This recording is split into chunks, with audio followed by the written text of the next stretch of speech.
right now there's a video. There's a video, but I can't see it. Yeah. Oh, okay. Because I need to be able to switch on. Yeah. Sorry, we're trying to get something here on the screen. I can't. I want it to reflect here. I can see this.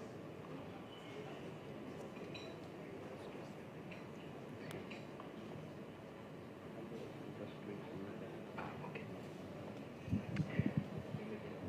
Good morning, everyone.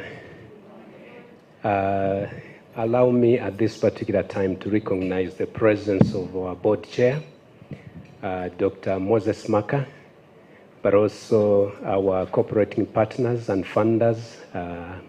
That's the Danish government. We have our colleague from the embassy, but also from Ministry of Health, Ministry of Education. We really appreciate your coming. And we do have quite a number of our cooperating partners and those who support us, like the banks, ABSA, Standard Chartered Bank. You are welcome. And also our partners like MAUDME, UN Women, Trademark Africa, Ministry of Health, but also my colleague from World Vision. You are most welcome, and I hope you are going to enjoy the event this morning.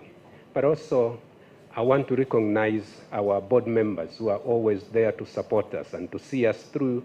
And even what you are seeing today is a product which has come out of the discussions we've had for quite some time. So we appreciate your coming. And also the staff who have been there. Now and again, working over these documents. We started the process sometime in June, and so it has been a journey. But today, here we are with a product and being able to launch this product so that you may see where we are and where we want to be. May I start first with a video just to share with you in terms of what we are doing.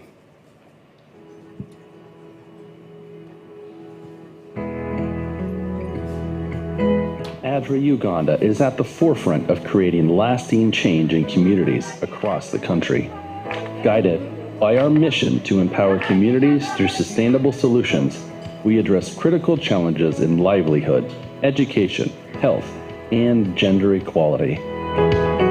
In 2025, we are building on the remarkable success of the past year, from improving access to clean water and education to promoting gender equality and economic independence. ADRA Uganda has worked alongside communities to lay the foundation for a brighter future. Last year in Karamoja, the Elimo youth group addressed a water crisis that left 42 boreholes broken. With advocacy training from ADRA, they rallied leaders to repair 12 boreholes, restoring access to clean water. This has improved health, reduced disease, and supported agriculture, transforming lives for thousands. Empowering women was a central focus in 2024. Women now hold 66% leadership role in community groups in Abin, and Kabong saw an increase in women in district-level positions. Gender-focused programs have proven that when women lead, communities thrive. Through village savings and loan associations, families are achieving financial independence. Farmers equipped with ox plows and climate-smart farming practices have increased yields, boosting food security and livelihoods. In Kitgum, the Pagwa Shamba Youth Group mobilized parents to build 3 school buildings, providing education for over 100 children. Today, parents actively maintain these schools, ensuring children can learn and grow. Vocational training empowered over 80 youth in Kitgum and Agago, including young mothers and school dropouts. These graduates now have the skill to start businesses and rebuild their lives. As Nancy Achen, a catering graduate, said, "I found joy, purpose, and skill to transform my life." In Lazora Subcounty, another youth group turned weekly saving contributions into a fully functional health center. addressing the community's urgent need for the accessibility of medical care. This year, we are scaling up environmental sustainability efforts with 3,000 tree seedlings already distributed to homes and schools. We are committed to fostering a greener and more resilient Uganda. Our Together program will continue to empower youth with life skills, gender-based violence prevention, and climate-resilient training. Over 36% of champion groups have already linked communities to vital health services, a number we aim to grow in 2025. We will expand our advocacy campaigns, ensuring that grassroots women's organizations lead the charge in healthier rights and gender equality. By strengthening their voices, we hope to drive systematic change for generations to come. ADRA Uganda's work is a testament to the power of collaboration. Together with communities, leaders, and partners, we are building healthier, more equitable, and more sustainable futures. The progress of 2024 inspires us to dream bigger for 2025. Join us as we continue to transform lives and empower communities.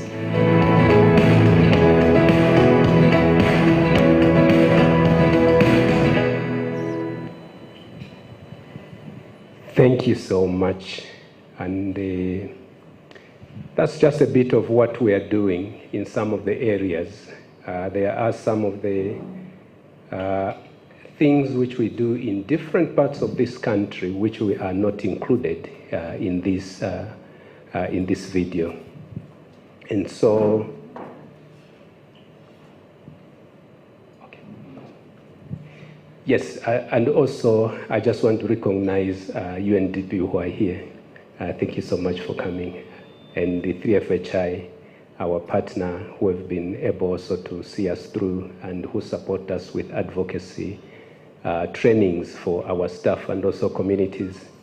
But also we recognize the presence of Care International. You are most welcome. And so we have been working on this country strategy. Like I said initially, that we started the process in 2024, and that was sometime in June.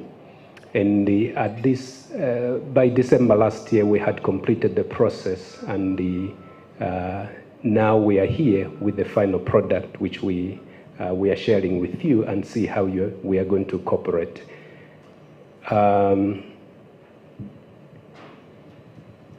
ADRA Uganda, in general, ADRA has been around for quite a long time, and initially it was under the Seventh-day Adventist Church, and the initial aspect, it was called SOS, which was called Seventh-day Adventist Welfare.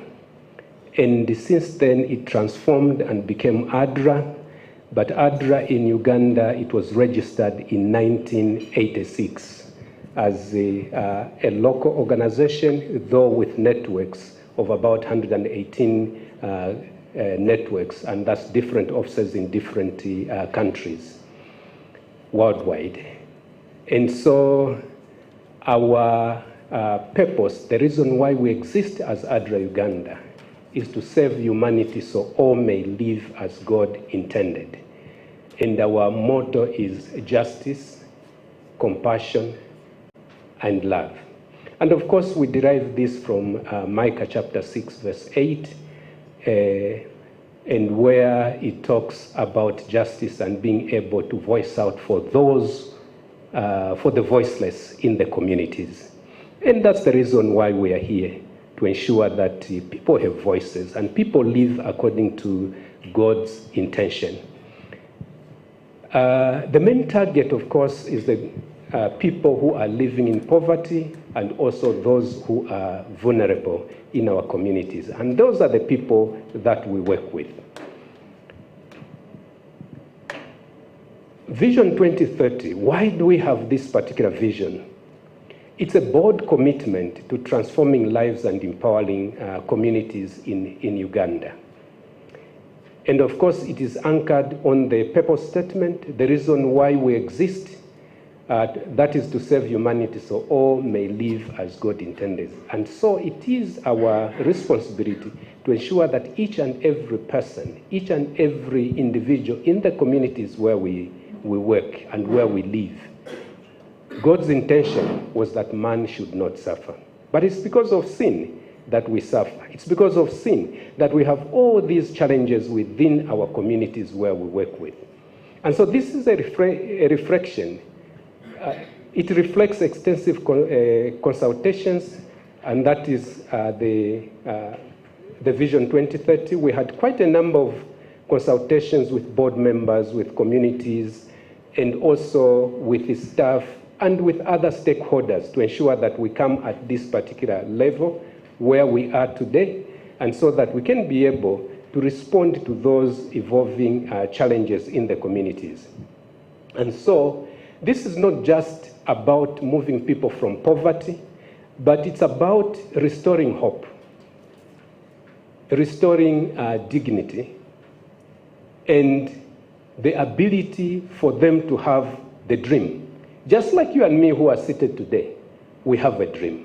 But how about that person who is in Kabong? How about that person who is in Yumbe? How about that little girl who has been raped and she's in Agago? What is the context? The context, of course, we looked at it in terms of the growing refugee crisis. You know that Uganda is very generous. At this particular time, we are talking of about 1.7 million refugees who are being hosted by this country. And so that is really a challenge. But we are saying that how do we support those who have been uprooted from where they were, and they've come here to Uganda to seek refuge.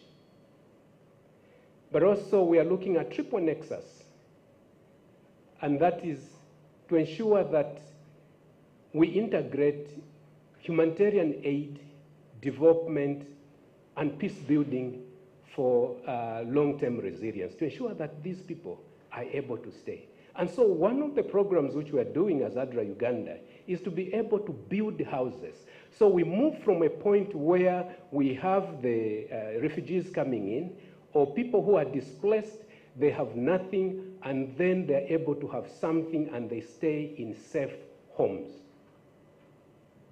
And this is what we are doing. And we are saying that we need to be able to ensure that they have resilience. But also some of the things which we have been looking at are to do with climate change, which has really impacted us.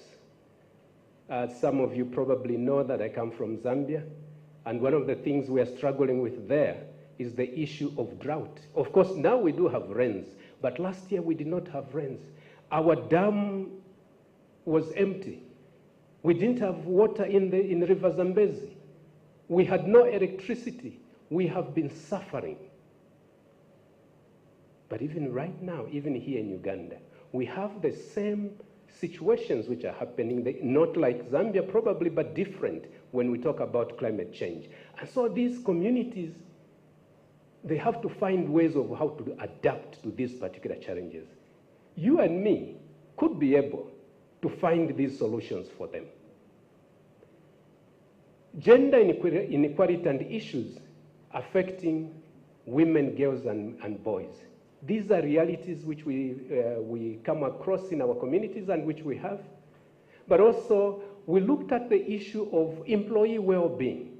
These are the foot soldiers, the ones who are in the forefront delivering the services to the communities. But then you find that in as much as they are doing the work on a day-to-day basis, but they come to a situation where they are the ones probably who are even impacted more. But how do we find a place for them that they can be able to work well and save those who are hurting in a better way? And so we learned lessons as we were discussing. And the lessons which we learned in terms of course, we looked at the successes and we looked at the failures, the challenges which we had. And so we realized that we had scored successes in terms of community outreach in remote areas. We established partnerships with local governments. We work with local governments in those areas where we are working. But also we have been working with faith organizations, FBOs, and even churches and interreligious council where we are working. But also we saw progress toward financial sustainability within the organization. And what were our challenges? We have noticed that we need a deeper integration of climate action and not really having projects which are standing on their own, but also improving staff retention and capacity building programs to ensure that we retain staff who are going to continue with the programs, and also expanding sustainable funding streams so that this the program is not just going to be today, but it will go beyond tomorrow. Of course, the key message is these learnings, they do shape our future. And because we learned, and now we are going to be able, or we have this country strategy, which is going to shape us in terms of where we want to be in 2030. And so what has been our focus? After we have learned of the successes we scored, the challenges we're having, now our focus is to look at 4 things which we came up with our stakeholders. And of course, like you heard from the moderator,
so for us to be able to do the programs, we need the faith component, which is able to come up with the partnerships which are going to be used to deliver to ensure that there is impact in the community. But also we need to have funds. So you see that there is that interconnectedness within our country strategy. And so why this strategy is different? Of course, There's the aspect of holistic integration, where we have triple nexus, which tackles immediate needs while also building long-term solutions. And then empowerment focus, committees being co-creators, and that they are not just beneficiaries. They are not there just to receive assistance, but they need to be there to be able to participate in the programs, to ensure that they understand their needs and they are able to make suggestions. But also the issue of sustainability, where we are moving from donor dependency to self-sustaining through social ventures and by working with the private sector. So you will see that our country's strategy at this particular time, it's more focused or prominent on issues to do with the sustainability and also the issue of faith. Climate smart, of course, embedding climate resilience and gender mainstreaming across all programs and ensuring that there is innovation and collaboration. That is leveraging faith networks for grassroots impact, but also fostering strategic partnerships with key stakeholders.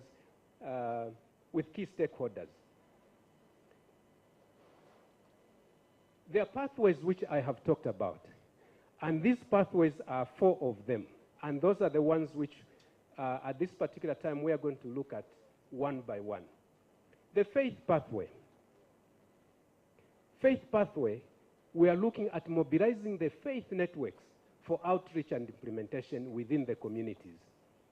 And we are also looking at expanding interfaith collaboration, but also facilitating community engagement.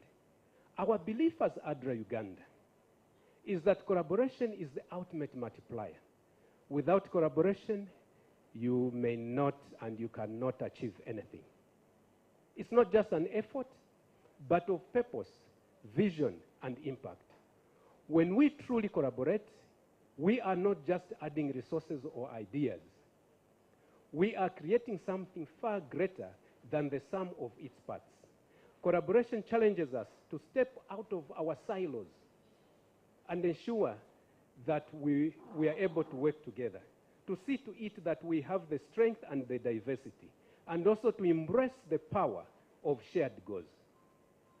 And so there must be all these aspects of us collaborating with one another. And that's where the faith component comes in, and it's very important that we have this. They are not just going to work, not just with, let's say, our other NGOs like World Vision, CARE, no, but even with local organizations which are set up, or community organizations set up at the local level. And that is very important. When we look at funds and resources, this is where we have realized that, of course, you know, with the crisis of refugees which we have in Uganda, you will agree with me, especially those within the donor community, but even those in the NGO sector, that funding has been dwindling. And so there must be a way that we can be able to be innovative and find ways of how to work, find ways of how we can raise money, and ensure that we still continue to be able to do what? To provide services in the communities. And so there are these aspects which we have been thinking about in terms of ensuring that we have social ventures within the organization. Ventures which we are going to use as a vehicle to get some of the resources, but also to complement what we get from our donors. And it could be also other businesses, like you can see there, one of our projects where they are threshing, is it the rice, and then they get something within the community, but also can we be involved in renewable energy? And even as we work with the church also becomes a resource where we can also tap some of the resources. The pioneers and missionaries from Europe after the Second World War. They organized resources, they organized money, they bought things which they used to come to Africa and be able to support those struggling communities. That was the beginning. But at some point, as ADRA, we had lost it. And so we are getting back to say, where did our parents come from? What methods, what other methods did they use? And so this is what we're doing now. But also understanding that wealth exists to heal. That wealth is more than a personal asset. Because some of us, probably this is what we look at. That, hey, I have money, and this money is mine. And so people are able to see that I can wield power. Why? Because I have the money. No. In our communities right now, there are people who are hurting very much. There are families who are struggling very much. And even their dreams, they've been deferred, especially that girl. Dreams shattered. And even the opportunities are out of reach. It will be a blessing if those who have wealth saw it not as a measure of success, but as a tool of service to others, those who need it most.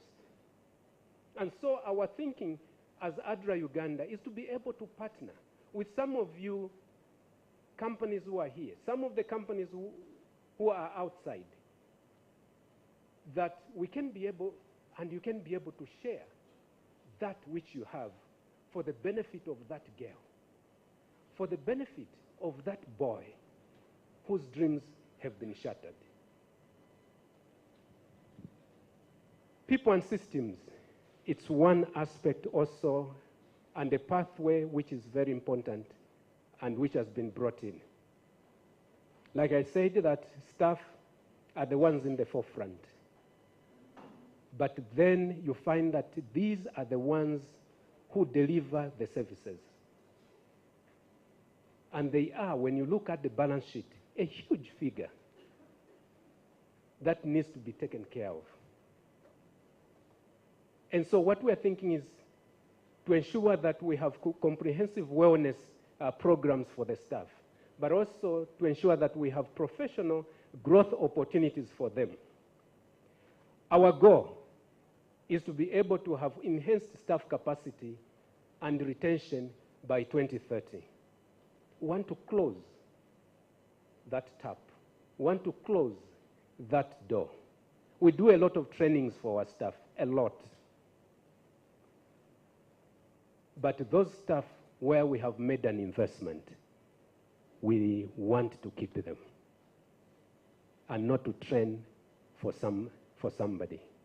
But we can't avoid it because there is a market.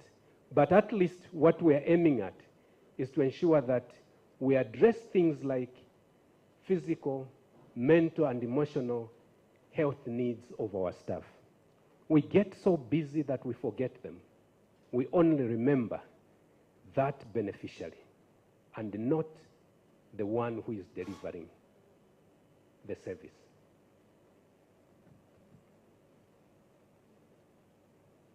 And so these are some of the stuff and areas where you can see that on top there, on the top left corner, we had one staff who retired. And so we're having a cake with him. And so it was a nice moment, but also sad to see him go because he's one of those who was saved for quite some time. But also down there, we have, of course, 3FHI, who are conducting training, capacity building for our staff in that was in Kitgum. But on the other side, these were discussions when we were coming up with the country strategy, and these were in the initial meetings which we were having to ensure that each and every staff participates in the process.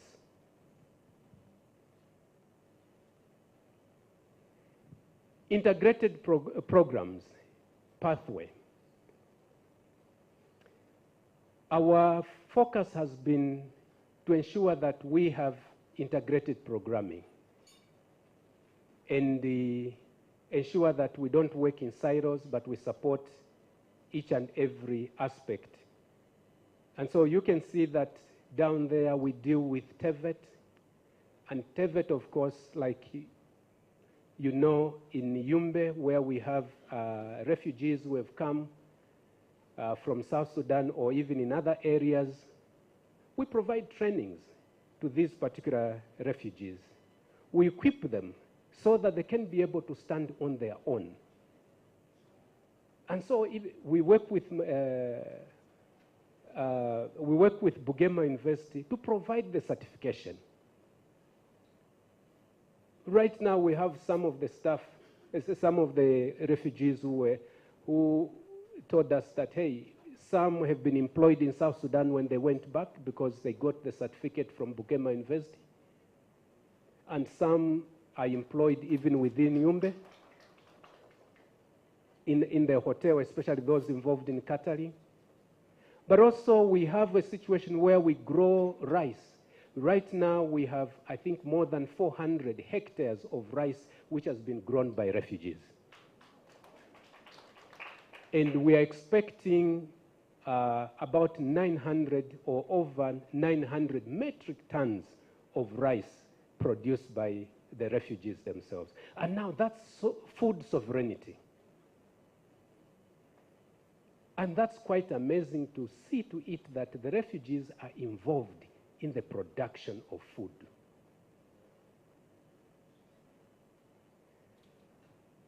And so when we look at this, it's enhancing resilience of refugees, but also not just refugees.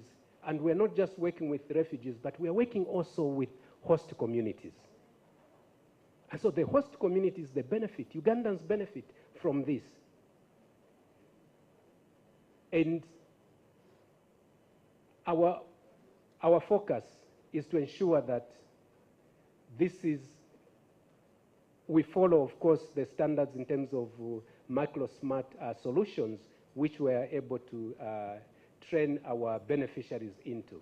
But there is much more, even within the country strategy, which I can't just tell you everything right now. But even within the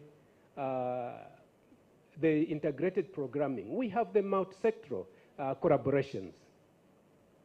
And so we collaborate with other partners, other stakeholders, other organizations, and we get involved in what each and every or other organizations are doing. And whereby if we have a situation, let's say if it's to do with the protection issues, and we know that we are not experts in protection, we do referrals and pass it on to our next partner who can handle that properly. And so that's the beauty of having these collaborations and also coordinations. So we participate more, and we want to ensure that these are well done, especially when we bring in the aspect of the faith pathway. And our goal is to ensure that we have fully integrated triple nexus programs wherever we are implementing our programs. What is your role as our partners in this Vision 2030? Of course, as the government, I know we have the government partners in here. Your role is to ensure that we are aligned to the policies of the government and the programs of the government. But also the faith-based organizations like 3FHI and others, World Vision and others, and also the local organizations and the churches, is to lead the grassroots change. That it's not something which is on paper, but it is something which is brought to fruition. That we can see change in the communities. Why? Because you are based right in the community. And we need you because you are there. And we can work with you because you are there. Even we as ADRA, when we leave one day, our funding comes to an end. You as a church, you as a faith organization, you will still be there. You will never leave. and you never abandon your community.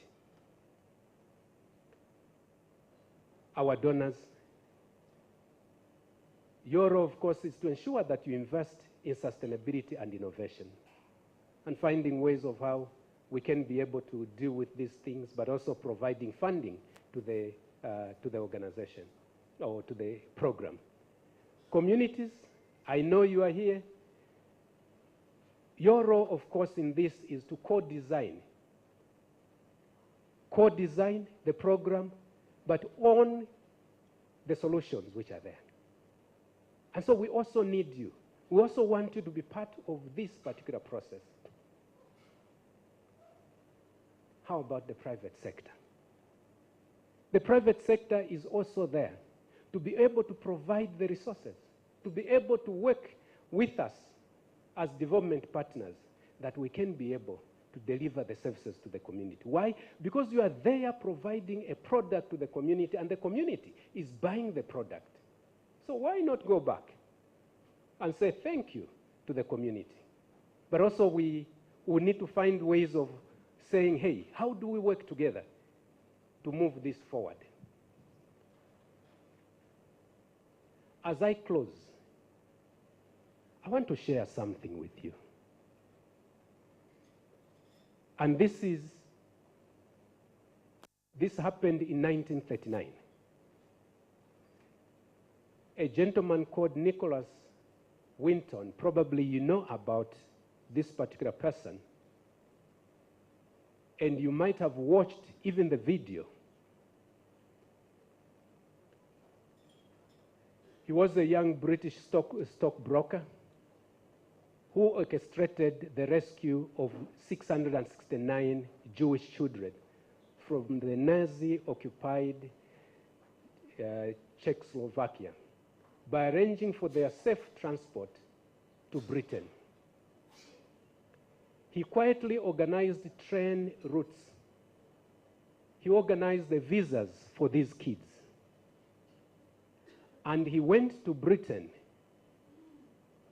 sat with some of the families who were ready to be able to host these children. And these became the foster homes for the kids. Ensuring, what he was looking at was to ensure that these kids were safe and were going to be brought up in a better way. And there will be better children, better citizens later. He did this out of passion. For decades later, Nicholas' actions remained unknown and no one knew about what he did. But a journalist like Canary went to Nicholas and asked him. When asked why he acted in that way, why he got the children, 669 of them, and he risked his life, this is what he had to say. I saw a need, and I acted on it. You can't save the world, but you can save a little piece of it.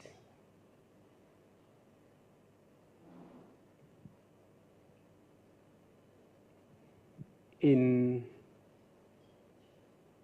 Amuru, our program rescued 10 of the kids who were married off. And these kids who were married off, they were brought out and taken back to school. They are in school right now.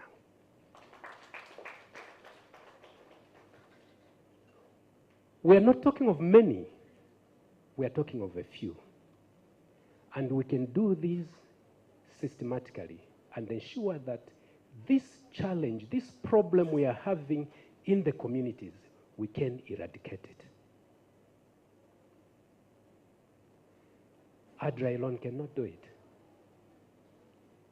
But we can do it, you and me.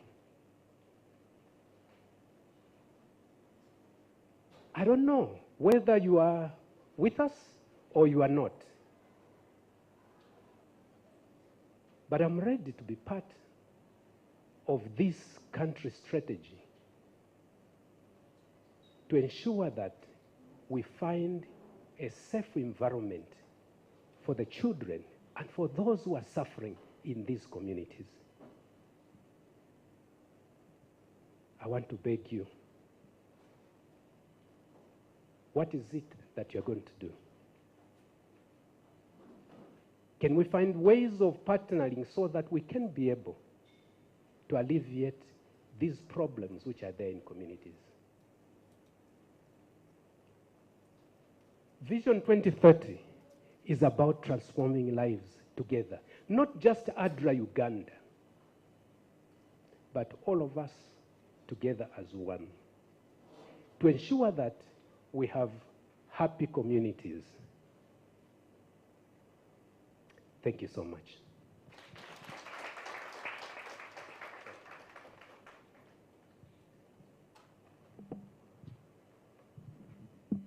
Another round of applause for the Country Director, ADRA Uganda. Thank you.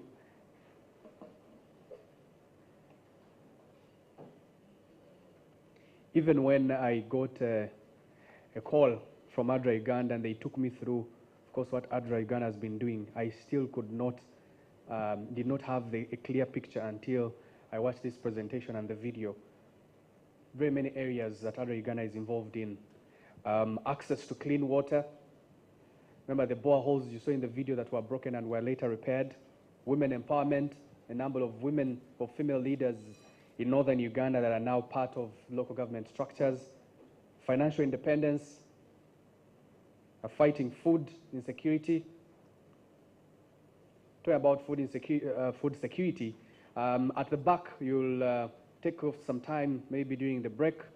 There are exhibitions, you might want to check them out. There's someone attending to them at the back. You'll be able to talk to them and also get to know their story. Education, over 100 children who have been taken to school. Improving health, because all this is able to be done because of the power of collaboration, and that's why the country director asked, are you with us or not? Because ADRA cannot do this alone. So thank you very much for that presentation. We now understand Vision 2030. It is one thing projecting the success stories here on screen.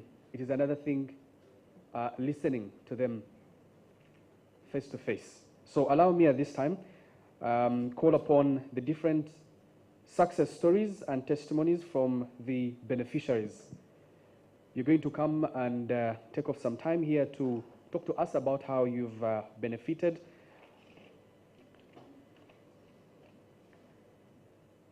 SIDA funded from northern Uganda. SIDA funded from northern Uganda. NORAD funded, Yumbe, Bidibidi. Canada funded, Global Affairs, Northern Uganda. Slovak Aid funded, DRC Congo refugees in Chaka.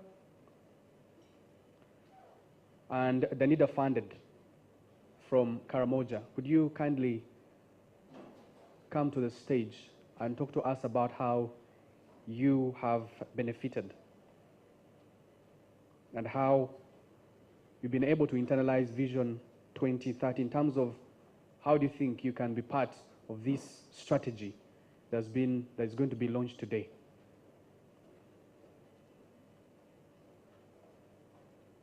Beneficiaries, we want to hear your testimonies live.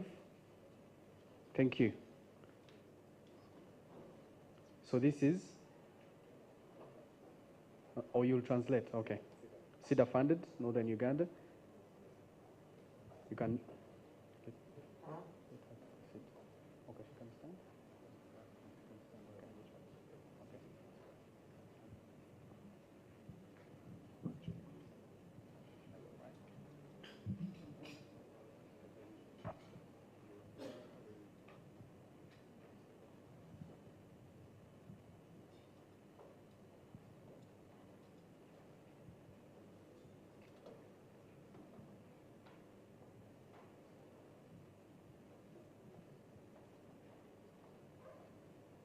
So we'd like to know how you have benefited and how ADRA has changed your life.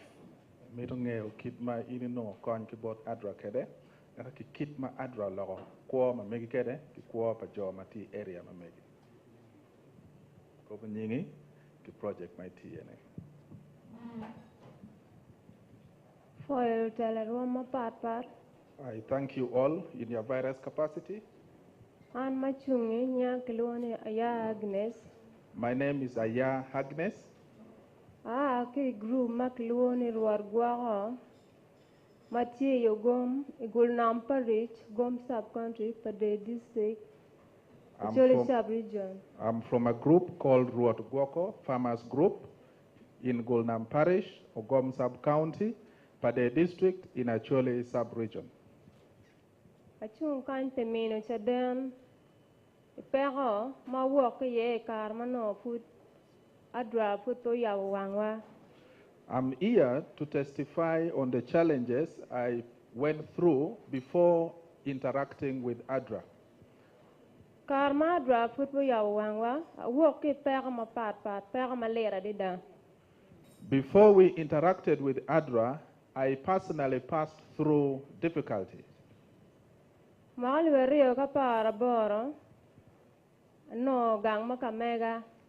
got married in 2018 and got pregnant in 2019.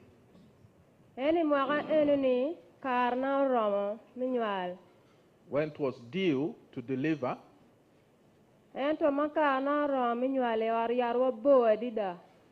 in our community, there is no nearby health center. To reach the nearest health center, it is 13 kilometers.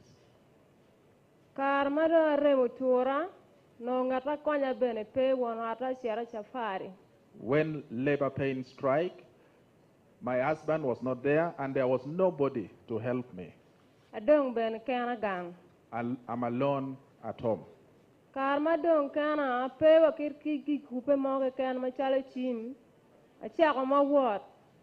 was no means of communication. I didn't have a phone, but resorted to footing.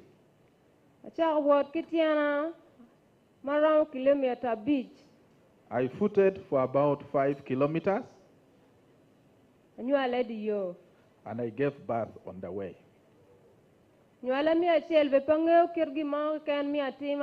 was my first time to deliver. I didn't know anything to do. I carried the baby in my arm. And I was bending for 1.5 hours. No one was there to help me. Then fortunately, God brought someone, a stranger, in the night and got me. And they helped me and brought me back home. That year, I stayed. God helped that child, and in 2021, I went to the garden.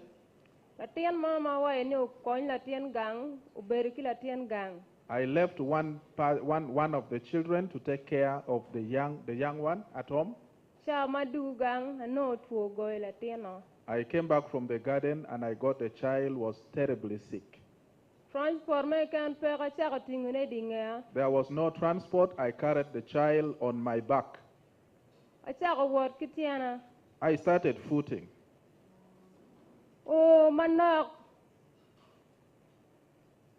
Kilometer Rio. I had covered only 2 kilometers.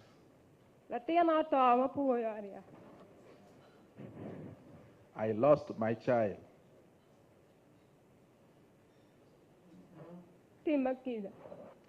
Forgive me. She went through a lot, and whenever she's talking about it, it comes to her memory. It's okay.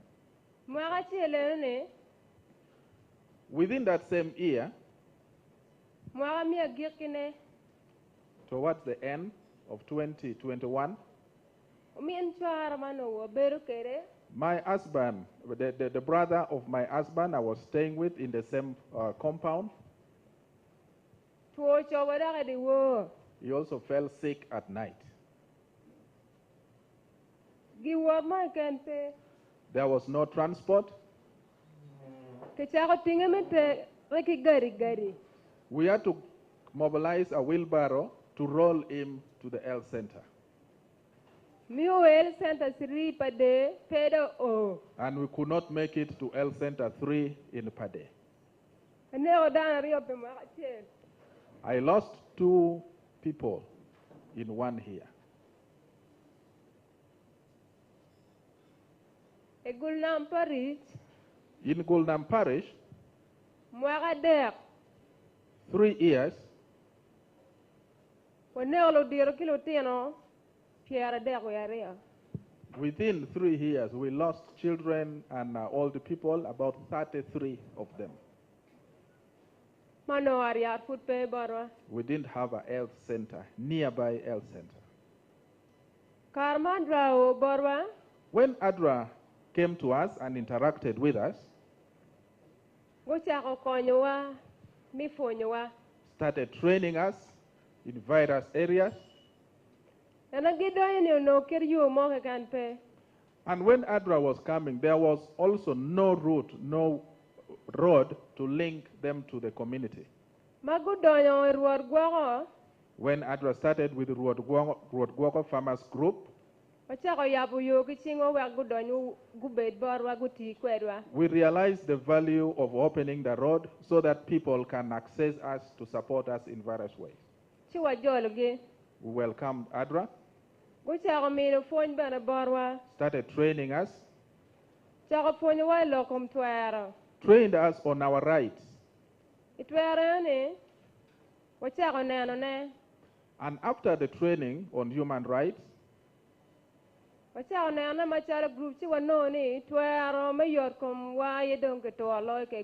sat and discussed on how our rights in Gulnam Parish in Ogom Sub-County Pade District are being abused.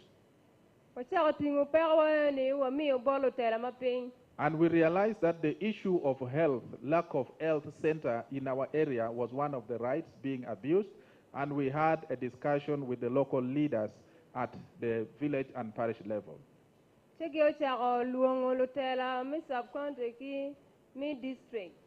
Then the local leaders had to call the district leaders and the sub-county leaders to our community for a meeting. We shared these challenges we are facing.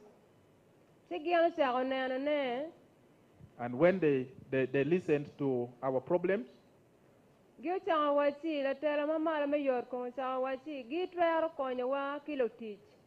then the DHO committed that he will send the staff. But also in the community, there was no house that could house the health center. And one of the community members offered a house. Because of the challenges we go through,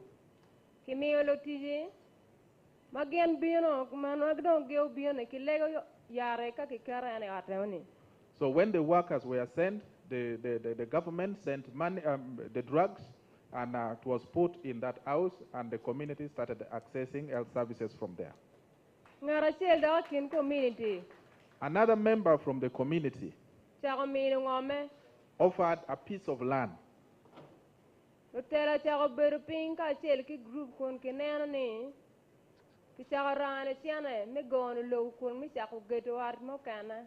local leaders and the community sat down and started contributing money from every household to start constructing a health center.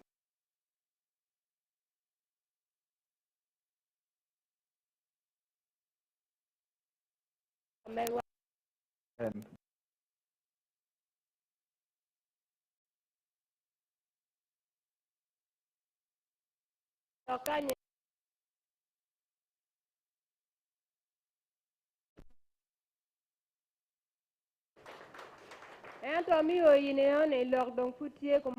But even reaching that level, we still have a gap. We have put a structure, but we still lack equipment to be put to support people access the services there.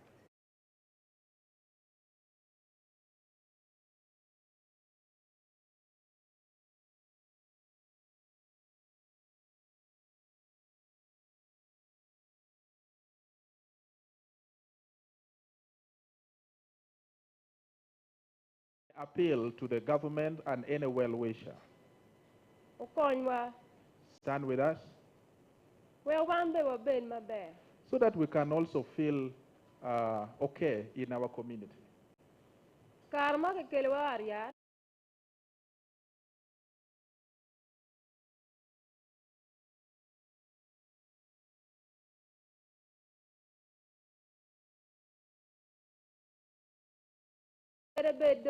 Mothers no longer trek a long distance to give birth. They are able now to give birth in the nearby health center. So far, we have 62 mothers delivering at the health facility.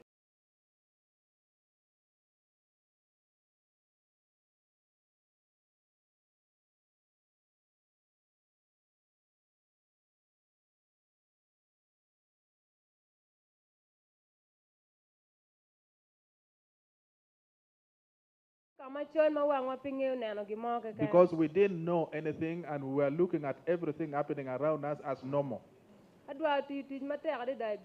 ADRA worked so well and hard in Golnam Parish. Even trained the youth.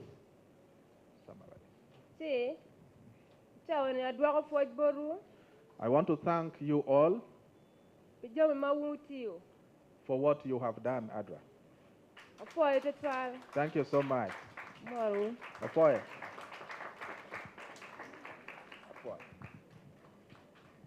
Thank you very much. Thank you. A round of applause for her. And a round of applause for ADRA and how it's truly transforming life. Now, that's a testimony that is worth listening to. You know, ADRA is also involved in transforming communities and in health sector and even education. So at this point, allow me to invite Assistant Commissioner from the Ministry of Education, Elizabeth Batunde, to give a few remarks. And then we can continue listening to the testimonies.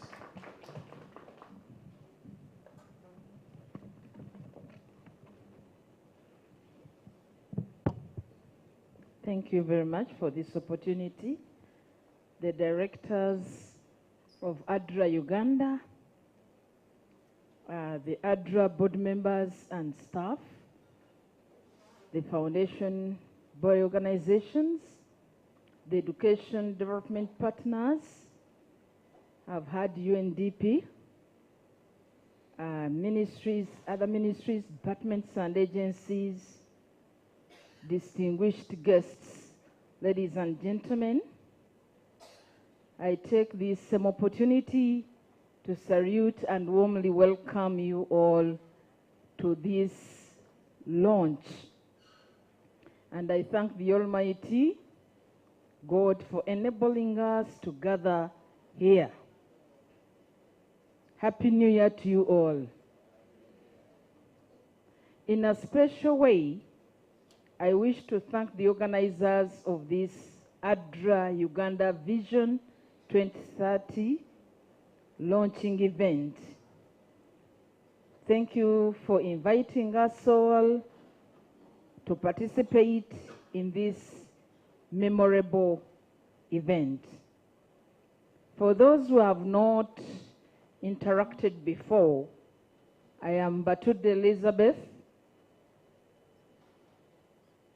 the Assistant Commissioner in charge of pre-primary education in the Basic Education Department, which has two divisions, pre-primary and primary.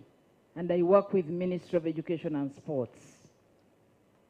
My special gratitude goes to ADRA project management team here present and other associated international agencies for taking education service delivery as a priority. Hence the dictum, every child everywhere in school, which tallies well with one of the strategies in Vision 2030, which is the provision of free and equality education and improving learning outcomes through addressing gender equalities.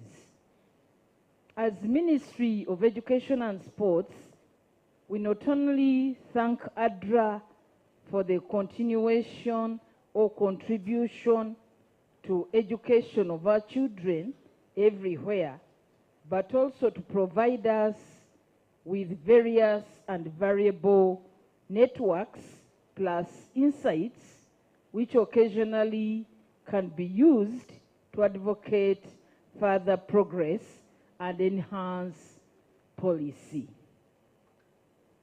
Under Vision 2030 framework for action in education, it is clearly highlighted as a global initiative that aims to improve the quality of education for all.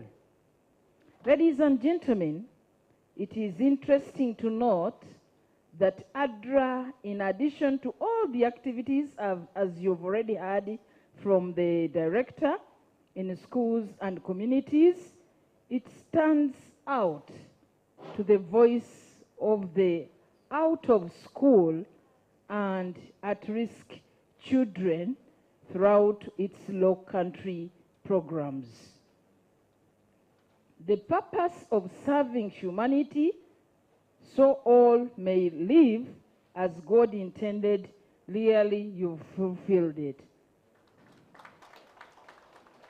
As the Assistant Commissioner in charge of pre-primary, I cannot hesitate to mention that the government of Uganda, through its Ministry of Education, considers pre-primary education as a cornerstone pillar to achieving the country's envisioned socio-economic transformation for Ugandan citizens.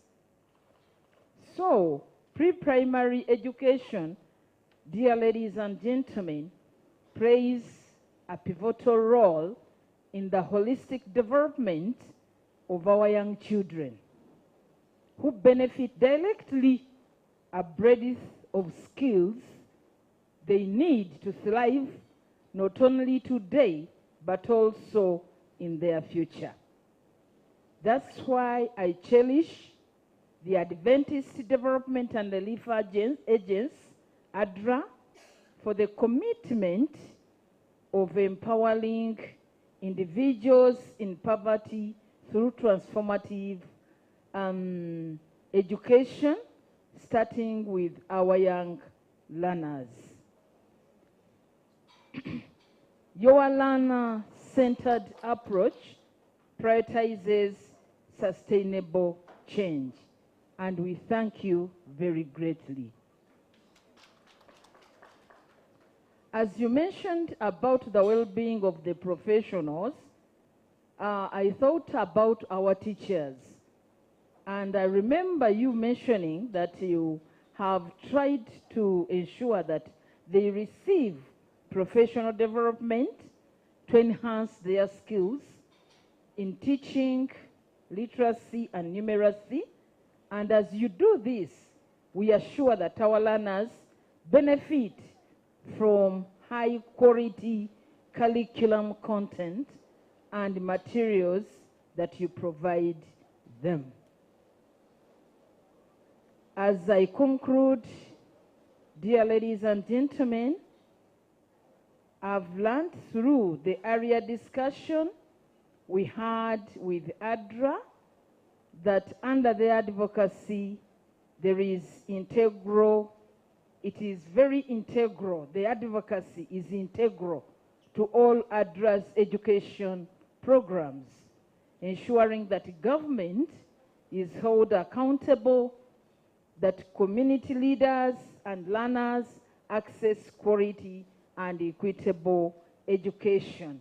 And that's why there is a lot of advocacy efforts on policy change.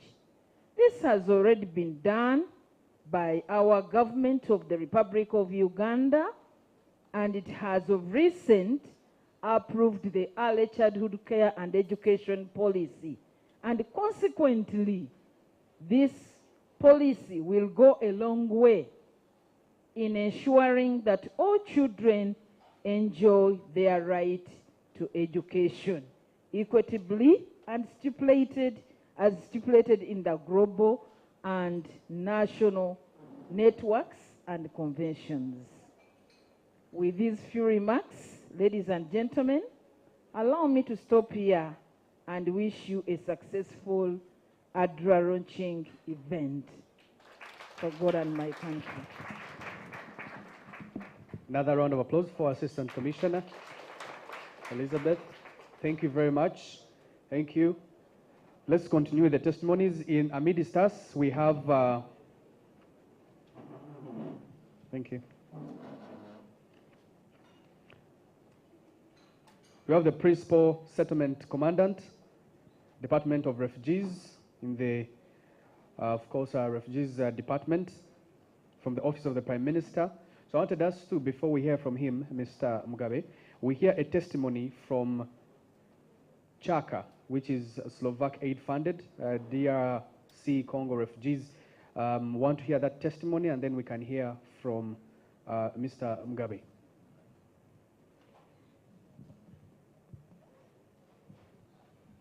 So how has ADRA transformed your life?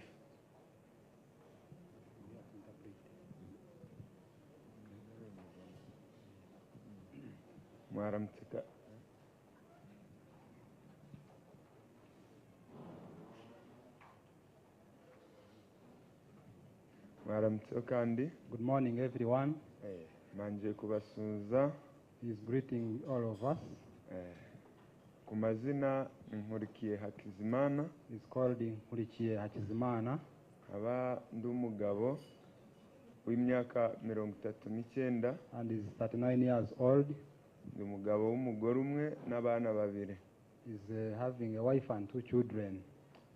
Ndi impunzi ituye Cyakatu muri refugee settlement. He is a refugee who is in Chaka 2 refugee settlement. Chegegwa district. In Chegegwa district. Ndi umukongomani. He is a Congolese. Nahunze mu mwaka w'ibihumbi 2018. He came to Uganda in the year 2018.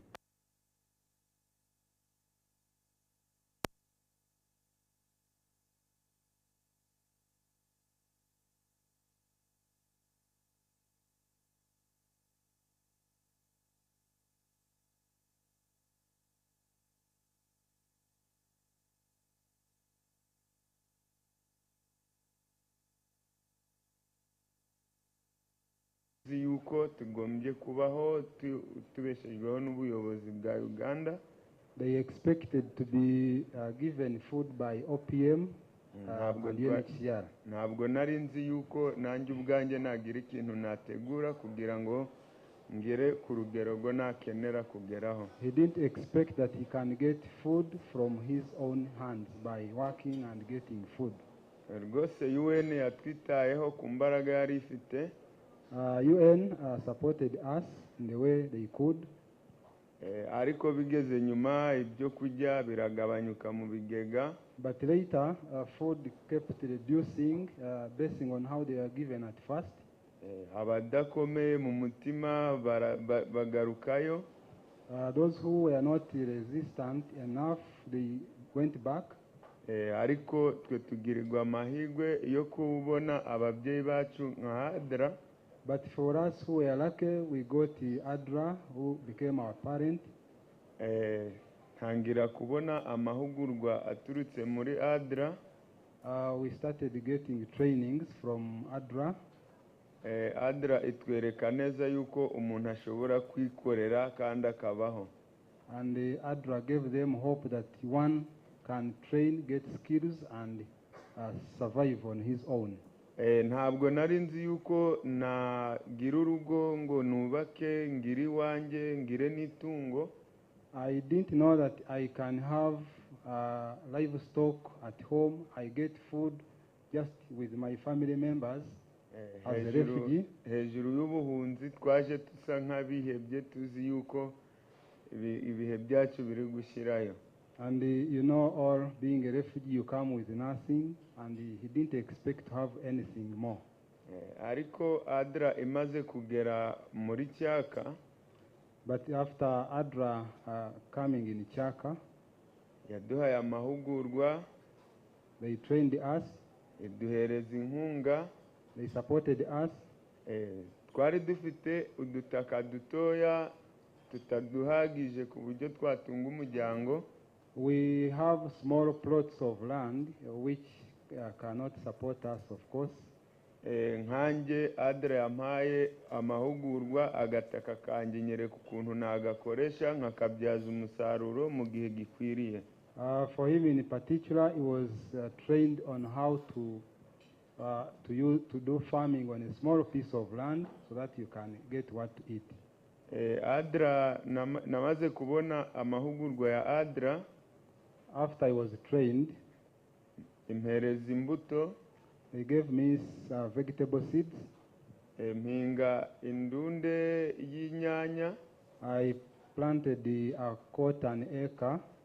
Mpinga n'inusu ya ndunde ya cabbage. And a quarter an acre of cabbage. Ubwo ndabireberera bikurikiranye n'ishuri nakuye ku ADRA. I managed them very well basing on the skills I got from the training from ADRA. Nsaruye ngira amahirwe yo kugura ihene 2. After harvesting, I got money and bought 2 goats. Maze ndangije kubona yuko bikwiriye yuko ADRA intejeje intambwe. After gaining the hope and what I had seen buying 2 goats, the step I had made, ngerageza kuba nagirirwa amahirwe yo kuba tiyo kwigisha abantu 10 ku buryo bwo guhinga imboga. I was chosen as a TOT, a train of trainees in my community where I stay to train more other 10 members. Ahantu twari dutuye mfitemo abamemba banjye 10 ariko ubuzima bwabo bwari bumeze nabi bidatunganye neza. And of course in the village where we stay, people's livelihoods were not good, but now I started training them on how to do farming. Uhereye no kuri njyewe abana banjye 2 ntabwo basomaga hanyuma yo ntarabona training ya ADRA. Actually, him, when he had not gotten skills, the children were not studying at school. Ariko ubu ngubu abana banjye barasoma. But now the children are studying. Ikigeretseho mfite akabaraga kuko nakenera kugura imbuto igezweho nkayigura. And now I have the capacity to buy a seed for another season and plant. Izo mbaraga zose nzikesha ADRA ku ntangiro yampaye. All of that is just because ADRA supported me. Mu bamemba banje, in a group that I am in, our member, mfitemo member ufite umuryango w'abana 6. I have one of the members who has a family of 6 children. Muri abo bana bose nta numwe wasomaga. Among all those children, no one was studying. Ariko tumaze kwiyunga hamwe twifatanyije kugira dukurikirana amahugurwa ya ADRA. But after coming together and acquiring skills from ADRA, twagize amahirwe turahinga duhinga imboga zirera. Ubu abana bagiye ku somero. We started working together in a group, and his children are also studying at school. Ubu ngubu batwigishije saving, turasavinga dufite groupe yo mpagarariye mu bamemba banje. And they taught us how to save after harvesting and selling. And he has a group where is a group leader. dufite amahirwe yo kuba twakoresha amafaranga ya saving tukaguriza n'abo hanze ndetse n'abo mu gikundi tugakora. And in this saving we have money that we give to a member in case he wants to run a small business and bring it with income. Ikindi nshimira ADRA, The next thing I appreciate ADRA for, numva nkomeye iwanjye iyo mbona abatuze banjye bari kuza buri kimwe bakeneye, icyo kurya, icyo gukora iki, byose bakabibona. I feel happy when the neighbors come to my home and I support them by giving them food which I didn't have before, but also they come asking me and I have what to give. Ku rugero rw'abana, abana bari bararwaye bwaki hejuru yo kubura indyo yuzuye. Children in the village were malnourished because of lack of these nutrients. Ariko ubu ngubu ADRA icyo yaragikemuye, imboga zirahari, abana bafite ubuzima bwuzuye. But that one is no longer a challenge because ADRA has solved it and children are happy and healthy. Ikindi nshimira ADRA, aho nyuze hose nsanga ibimenyetso bya ADRA bihari. And the other thing in the whole Chaka, wherever I go, I see that really ADRA has impacted the livelihoods of refugees in the camp. Ikindi ntabwo nari nzi yuko ADRA yaba ihagarariye abantu bangana gutya. Maybe the other thing that I'm surprised of, I didn't know that ADRA is at this level where I am seeing it. Ubu ndebye yuko ADRA ari umubyeyi w'abantu bose. I see that the ADRA is a parent of very many people. Ubwo nk'intego ngenda kureba mfite hano imbere ngize amahirwe Imana ikaba inshize mu mubiri. And his vision in the near future, ndagira ngo nagure niba nahingaga nka ndundi imwe ndebe ukuntu najya mpinga nka ndundi ebyiri cyangwa hika. I am planning now to have a vegetable plantation on an acre of land. Ubundi ndangije nshimira ADRA. I want to thank ADRA very much. Ikomeze iturundarunde.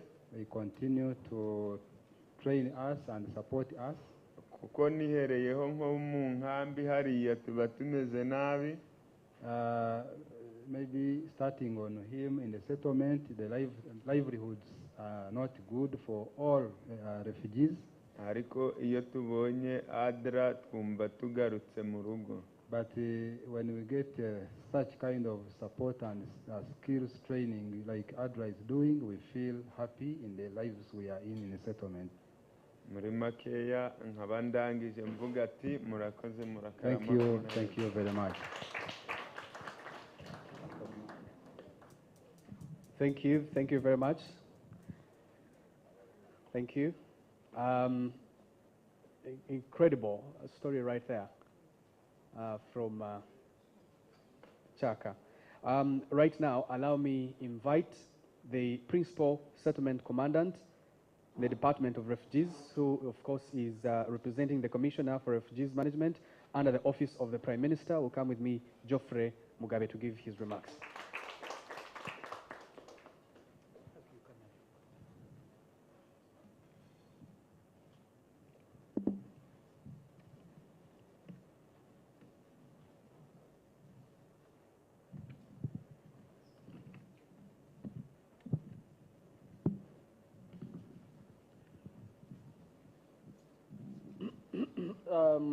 Thank you, Canary Mugume, for this chance. My biggest apologies. The person I represent is Commissioner Patrick Okello, and I think he intended to be here physically, but then we got an abrupt call from Parliament, and so he had to go and attend that side. And it also gave me chance to be able to appear before this wonderful group of people and to bear witness to the very challenging testimonies. My name is Geoffrey Mugabe, as Canary has already introduced me. I carry greetings from my commissioner and from all the leadership in the office of the Prime Minister and the entire Department of Refugees. ADRA and the Department of Refugees have a common point, because I think we respond to try and to attempt and solve problems of vulnerable people. As I will explain shortly, you must be aware, of course, that the mandate of refugee management in the country is solely the responsibility of the government of Uganda. And for us in the Department of Refugees, we execute this mandate, of course, based on that power given to us by law and by government. It is also true that you should be aware that the location of Uganda, geographical location of Uganda, is such a way that it is in the midst of a volatile neighborhood. Volatilities are everywhere, and whether you like it or you don't, this country provides a safe haven for quite a number of people whose major preoccupation is first and foremost safety. That is how we receive quite a number. I'll try to explain. But what is clear is that amongst these people that we receive and host, we have quite a number that are vulnerable. We receive quite a number of pregnant women, children, many times malnourished, and our first response is to give a hot meal. First thing we do is to give a hot meal, you can imagine. We also have to respond to these types of people by administering vaccines, because they come, most of them, from places that you would at best call a jungle. But let me explain this. So we keep receiving vulnerable people, and as we talk, we are host as of last month, as of December 2024, end of December, Uganda was host to 1,796,609 refugees and asylum seekers.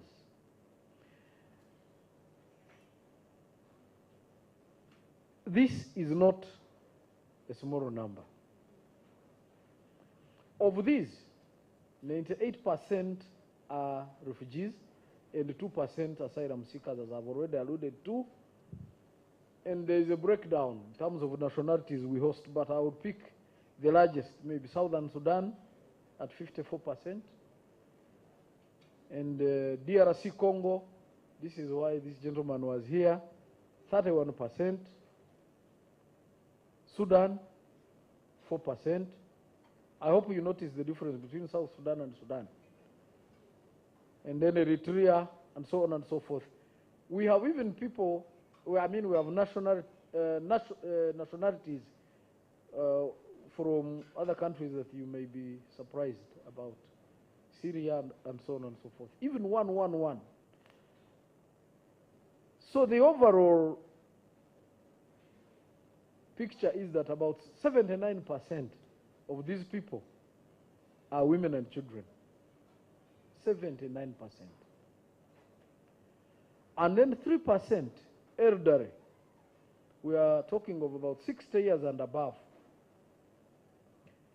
And then, as a response, we we accommodate them in settlements which are gazetted. We run 13 settlements. I will talk about Kampala because Kampala is unique. It's called an urban, though it is not gazetted. But 91% of these people reside in settlements and 9 in towns and cities. That's what we call urban refugees. I am mentioning urban specifically to show you the extent of vulnerabilities. These are people who are in our cities and towns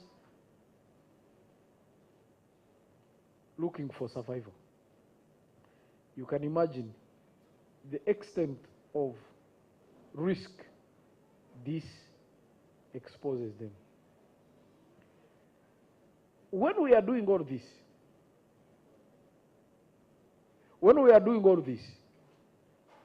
we should not forget that the resource envelope is not sufficient.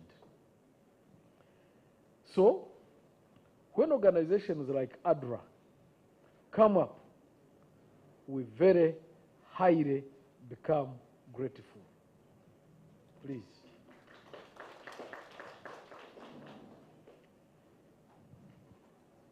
Become very grateful because we know you will be adding an effort to the government's effort to try and cater for these vulnerable people. I do not have time, but I would have even explained further. With the statistics, the span, the coverage of refugees in this country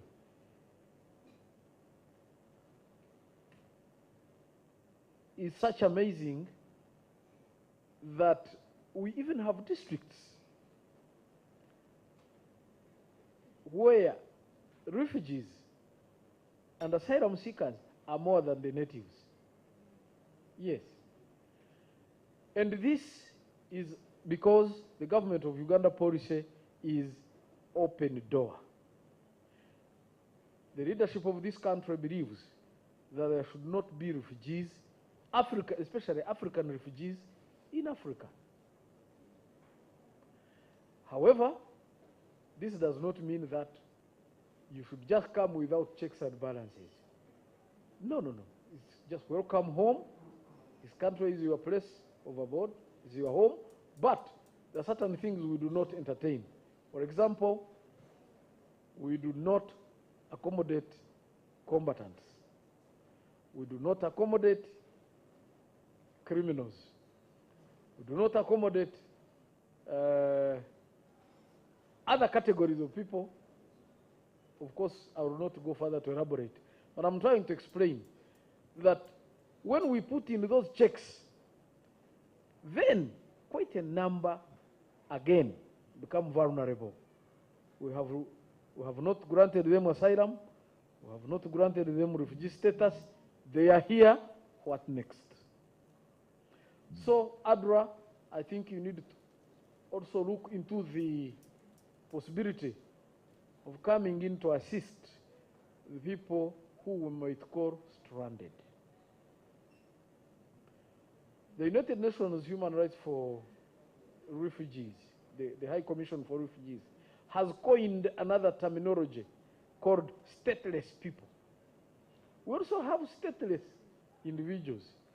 I think when time allows, we need to partner together and be able to tease out modalities, the possibilities of also responding to the stateless.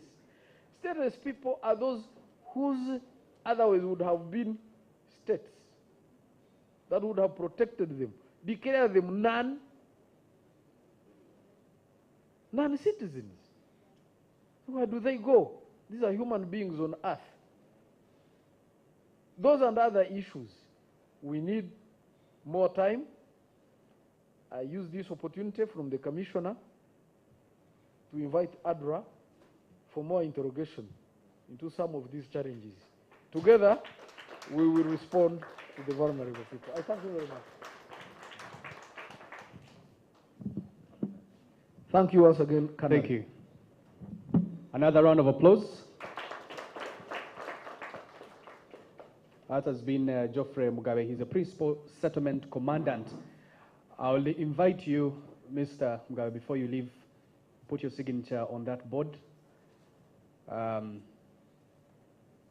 couple of months ago, I went to Kiriandongo to document a story on how climate change is leading to increased teenage pregnancies, and found that there are 84 ethnic groups living together, and only about 3 or 4 are local, which means that others are refugees, and others have been internally displaced.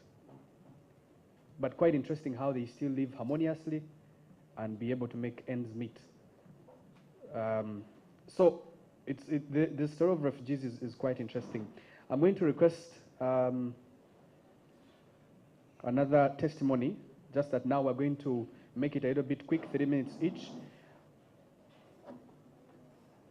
NORAD funded from Yumbe, Bidibidi. If you could come and give your testimony, talk to us about how ADRA has changed your life.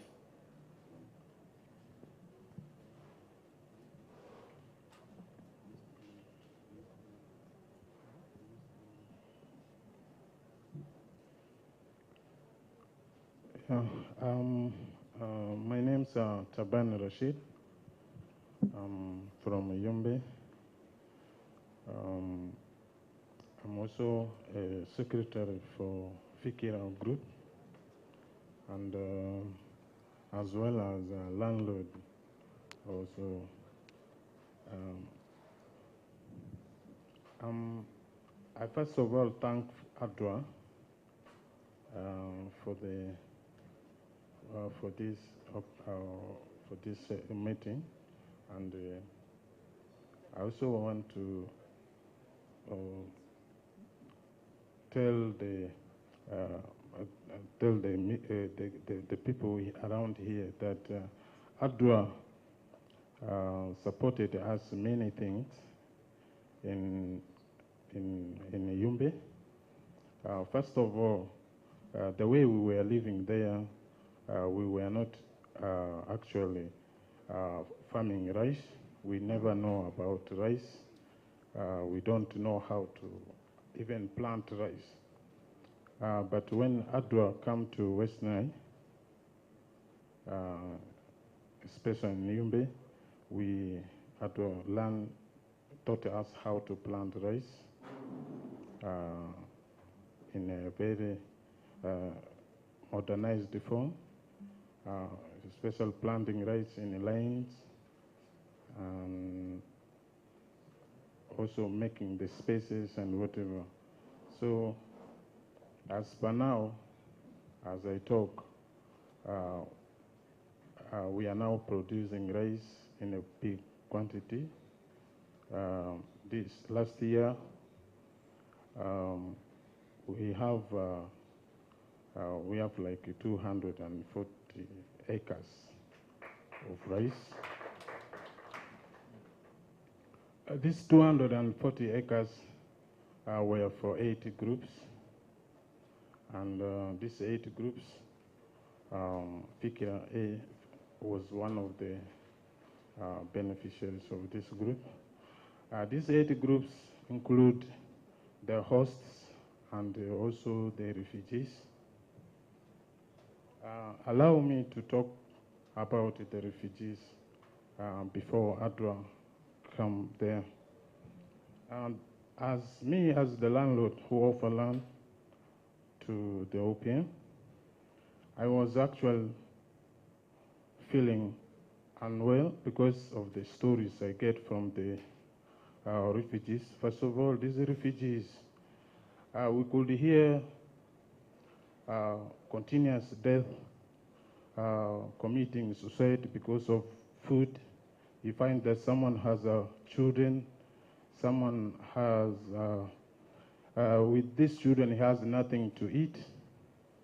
So they end up committing suicide for themselves. Others decide to go back, whether there is a war in South Sudan.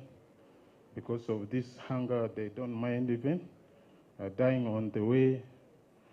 So when ADRA came there, he gathered us, the host communities and the refugees together, and taught us how to grow rice.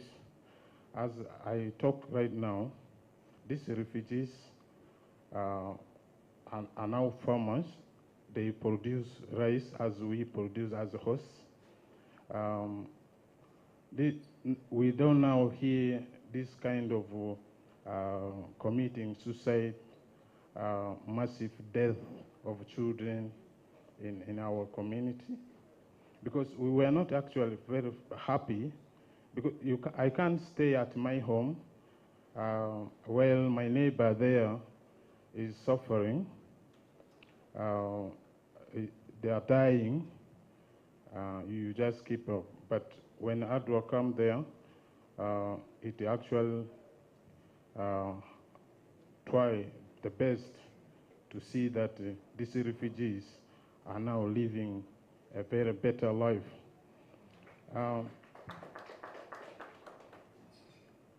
We, the host, there, people actually thought that these young girls are ways of making money, because when they send girls in early marriage in order to get money or to get other things, they thought that is the only way. But when ADRA come, he told the community, this is not the way. The best way is that you can still do other things to make money. You can, you have a piece of land, it's okay. This one you can, we can open for you these lands. I'll give you seeds. We also support you. They also support us financially to weed. You get someone to weed for you. They even support us with the food cooked at the farm. Because when you're tired, they bring food from somewhere. They just give you and you eat food. We did this. We come to learn as West Nile. We learned that it is not the only way that the young girls to be sent to marriage in order to get what, to live life or to end life. We come to learn that there's something. You can use your mind to make money in other ways, like farming. Right now, as I talk, the community are now depending on rice. This rice production, also ADRA has brought us a machine, processing machine, rice processing machine. This rice processing machine right now, we have processed like 12 tons of rice. This 12 tons of rice that we processed, even now we are looking at as this rice, our rice should go to other neighboring countries like South Sudan. We also have to know that farming is the best way. And in farming, you can earn something. So this is all ADRA did in West Nile. Remember, this is the biggest refugee camp, and we came. They were stopped. Their food was reduced. They were no longer giving them food. Their life was very hard, but when ADRA come, they got supported. As I talk right now, these refugees are very happy, and they have built a relationship between the hosts and the refugees. We are now living together as one. This one I say. Thank you. Thank you very much, Taban. Actually, the rice is just behind at the back, and their story is very interesting. They have about, I think, four types. Yeah, 4 types. And Mr. Mgala has also picked interest, said this is a very powerful story to tell. If you get some time, please pass by at the back and explain to you. I think Naro gives you the seedlings. Yeah. You say? Naro gives you the seedlings. Yes. And yet where they plant is seen as a very, very dry land right there. But what they're doing right there behind is amazing. Now you're talking about production of 12 tons? Yeah, the 12 tons are already processed, and we still have unprocessed in a large, the unprocessed.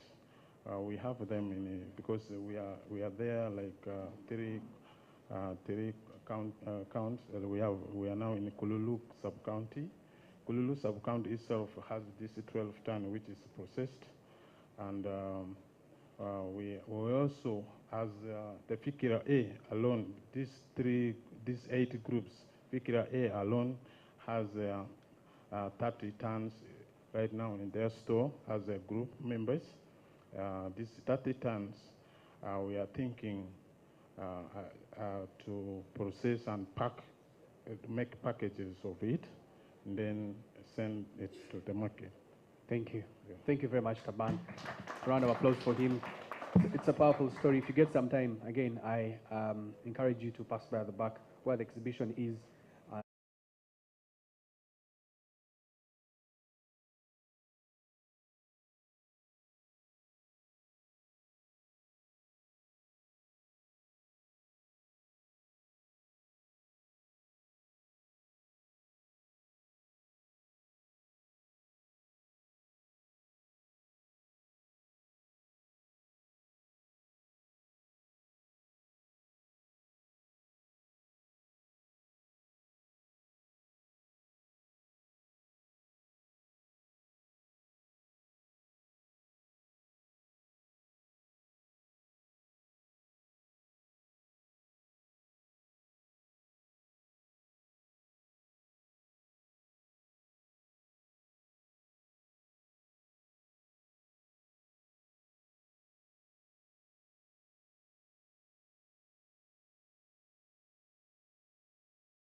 Roko erangi kararua sila ana.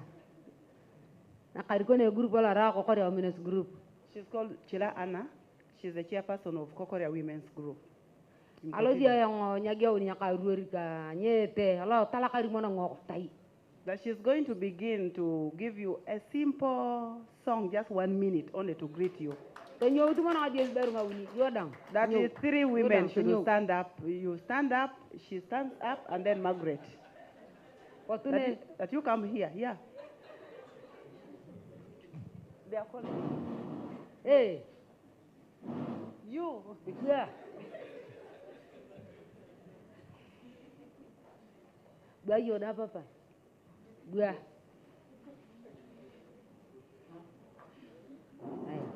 Adolo yake dongakin. Napakana. Wadio cha merno woi. Now we are going to dance. Nikiti ankari mwajong. Ageu ni chayong. She's going to start. Ania ayekini ayong. Ania tamari. Agarong alia maria nyara di tamade. Yeah. That you are supposed to be saying yeah. Only that. Tajo ngadura gizo kwe ketatama. Agira ngale maria nyaradia. Yeah. Tajo ngadura gizo kwe ketatama. Agira ngale maria nyaradia. Yeah. Tajo ko bento gizo kwe ketatama. Agira ngale maria nyaradia. Yeah. Agira nyaguri guri ngadaru atole mari. Agira ngale maria nyaradia. Yeah. Agira nyabudari ataditi atole mari. Agira ngale maria nyaradia. Yeah. Ngapa ngajara gizo kwe ketatama. Agira ngale maria nyaradia. Yeah.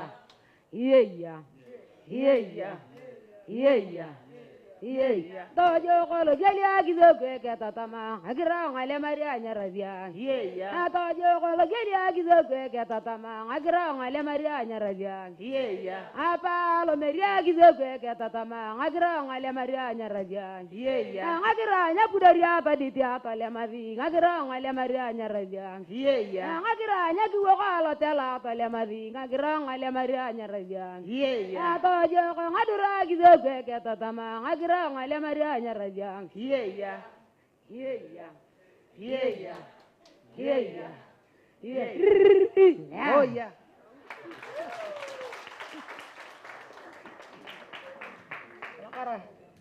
So in the song, she was trying to, there were names that she was mentioning. Those are the field staff, and then ADRA, that it is good ADRA taught me, because of the knowledge that I gained from ADRA, this giving children to marriage has stopped. This giving women, the widows to be inherited, has stopped. Because of the knowledge, I was also able to talk to my fellow children to stop going out to raid. Alakara no oi. Agia uni na paka na yong aloto amanya ka yere na pe ya polo uni ayong atara unya beru. Igbori agwa ngotia. Neti eroko adura nyeguno. So she's going to begin to share with us how she started living before ADRA came in. Araya yang nyakameran. Ada guys yang uni. That she was a drunkard. Nyakamatani yetule, jumori yetule. She was taking illicit warrage. Na alozi ayong. Bori de kaya karena la kala kang karangi muada. Pe tena bang tamara rang kita neteng tung aralu mada tanyetule. So whenever she gets harvest, whatever she harvests, she took it as something that she can sell anytime for buying warrage.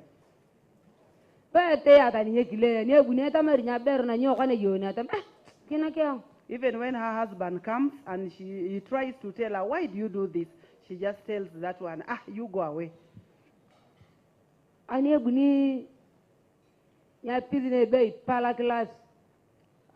the program for FAL, Functional Adult Literacy, came in, so they started mobilizing people within the community. This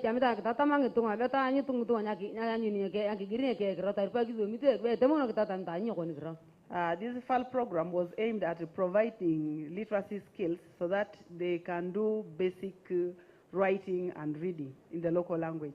So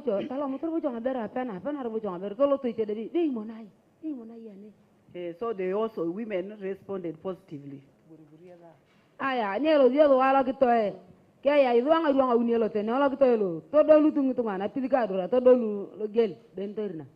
So when they enrolled in the classes, they continued learning. And she's mentioning that Vento would come and find them learning under the trees.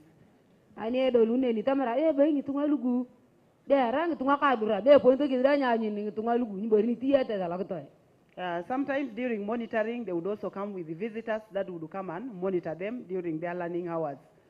Abu bentor na kimala doang ada to yakadira dang to yakadingetunga marawada to yayo dang. Yeah, of course, during their interactions, they shared a lot with the visitors that would come. Ara ganya karungolo nyakaru alpiongare kangitomon kanguni. That was 2013. Apa ni contoh kira ranya nyibarinya iru ranya berna. Tama iya di ngaberu. Ki tapalikizi nyabangawo tapalikizi nyagula pitingkilio kode tapalikizi nyakuriani. Now, of course, now with the coming of the ASK program, that is Action for Social Change program, that is where now they tried to bend a bit from doing the functional adult literacy into programming, doing other community work, like training them now to do the village savings. So as women, we need to fight the fear aspect in our lives. Let's form groups. Bana boy, mambo na yede alo kidinga beru, kumamnya beru na kiari nya kaya kantori kinu chie beru. Of course, in the process, they requested if any woman would lead the rest. Abu yang akianya kan. So she raised her hand. Ani ke kianya kan tamara ipedori tiba ya kiringa beru, atama ipedori yang. So she was asked, will you manage to lead this Apa tu women? ngaber da tamadi pedori. The rest also supported her that she will. Kiwa kena coba nyu group. Kiwa kena coba nama, kau kena tahu. Kiwa kena kicum. Kiwa kena coba nyu group. Apa ni coba wa tara una yang ngaberu, una gua ngalo group ngalo gua. Kiwa kena yang kita tamana unu beru. So when they came, they started the village savings. Now from the savings, when they saw that they became empowered, they decided to enroll other women into smaller groups within the community. So they would also lend their funds to other women who would borrow, but they would bring it at a what?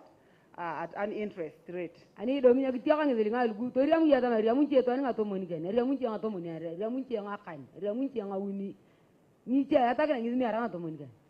So, of course, in the initial stage, people did not embrace it so much. The little they would save, that is what they shared. Others would get 50, 20, 30, like that. So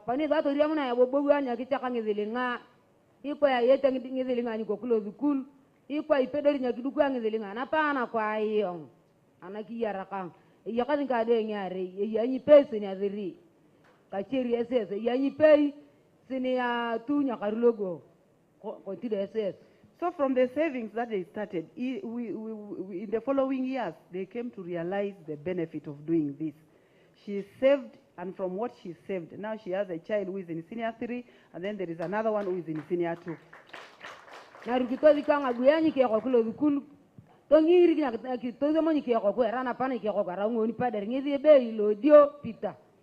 So one of our member, a fellow woman in the group, she struggled so hard, and now the son is a priest.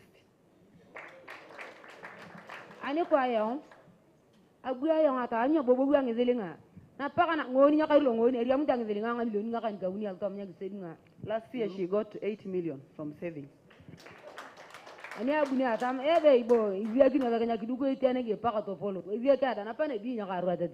That they always say that a building, you don't begin big, but she started small. Now hers is also now this size.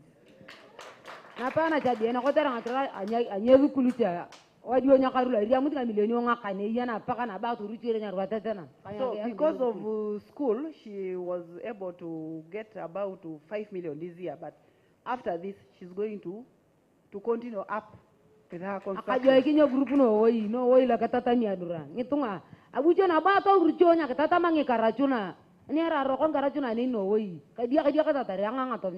So she's saying, from the knowledge that they gained from the group, and with the insecurity that came in Karamoja, they as a group, they looked at who were the cause of insecurity.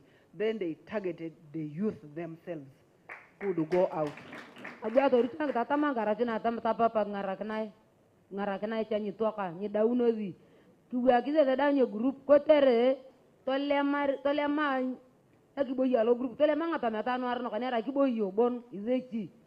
So she, at some point, they would even come with guns to look for her, because in the meetings, they always hear her talking about stopping insecurity. So they would come around her home. But then she kept moving on a one-on-one basis, finding these youth. But they have embraced, and now they have formed those youth groups into VSLA groups. Now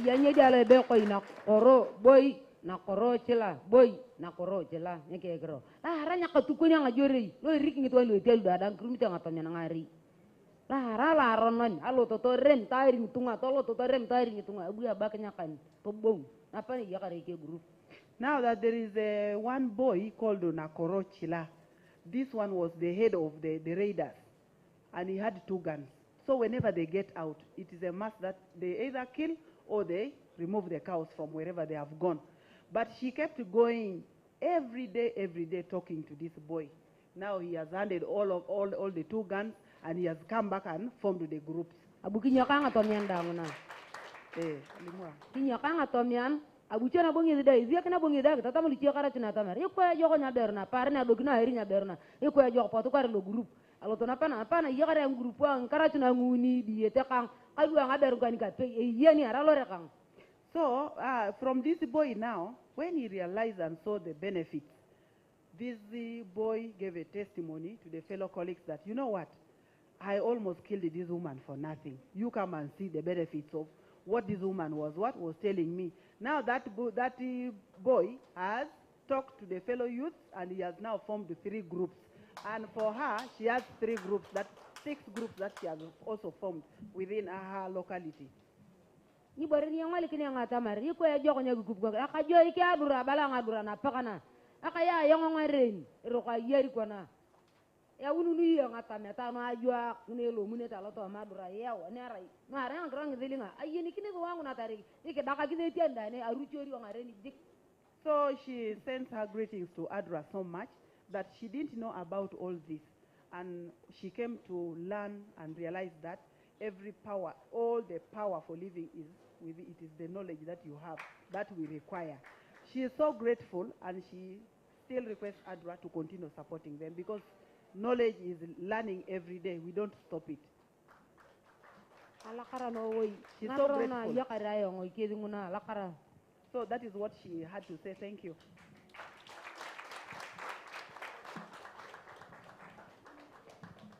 Thank you so much. Thank you. Another round of applause.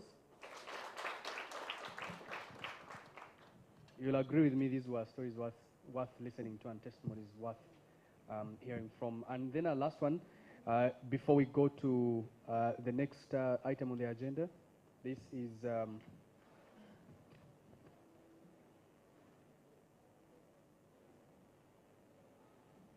Global Affairs, Canada funded, yes, from northern Uganda.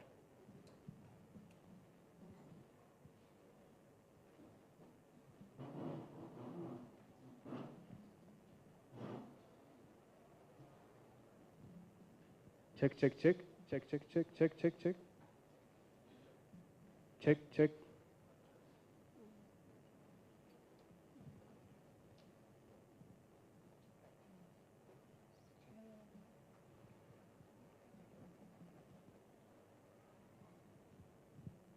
Thank you, everybody.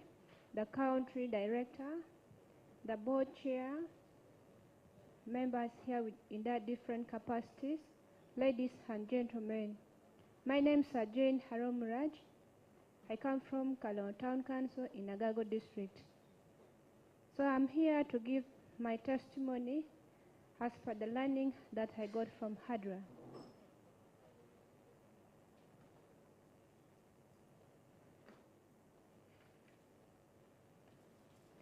Ikarema futpewa wano fonye pa ADRA. Before we started getting training from ADRA, Machala wan bulu mawadonyo machala an mawadono pole wape gankwan.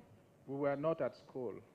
Wakubili maalo ne jomukene manok tigu doka gankwan mini woki fonye ma ADRA mi obotwa.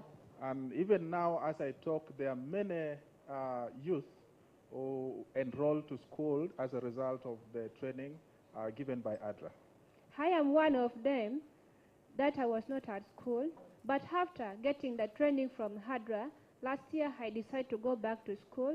I sat in senior 4 last year, so I'm waiting for my results. In addition to that, also ADRA supported one of the group that we are in right now called Rubangatwere Youth Group. We are the only group producing parts in Agago District. Last year in November, that ADRA came to our group, they found all the categories of the theme that they wanted to support.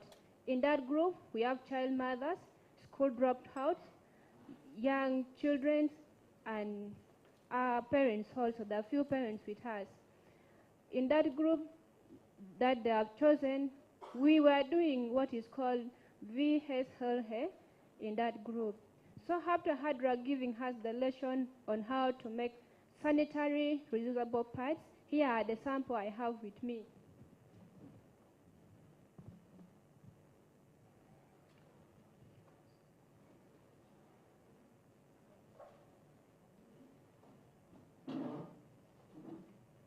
As you can see here, these are the sanitary pads that one of the group is producing in Agago district. This one has the press button, and here is the small bag. This bag used to keep this one, especially when you are on a journey like the one we traveled yesterday, whereby you will have nowhere to throw this part and you will have nowhere to put it. You first fold it very well in the small size, then you put it here, and you keep it in your small bag. When you get home, you wash and hang it somewhere. Mapad kimeno bene, machalo hadra, gino mi opfonye borwan bulo go bere kilwara ikirne gwako yot komgi. As a result of that, ADRA also trained us on reproductive health.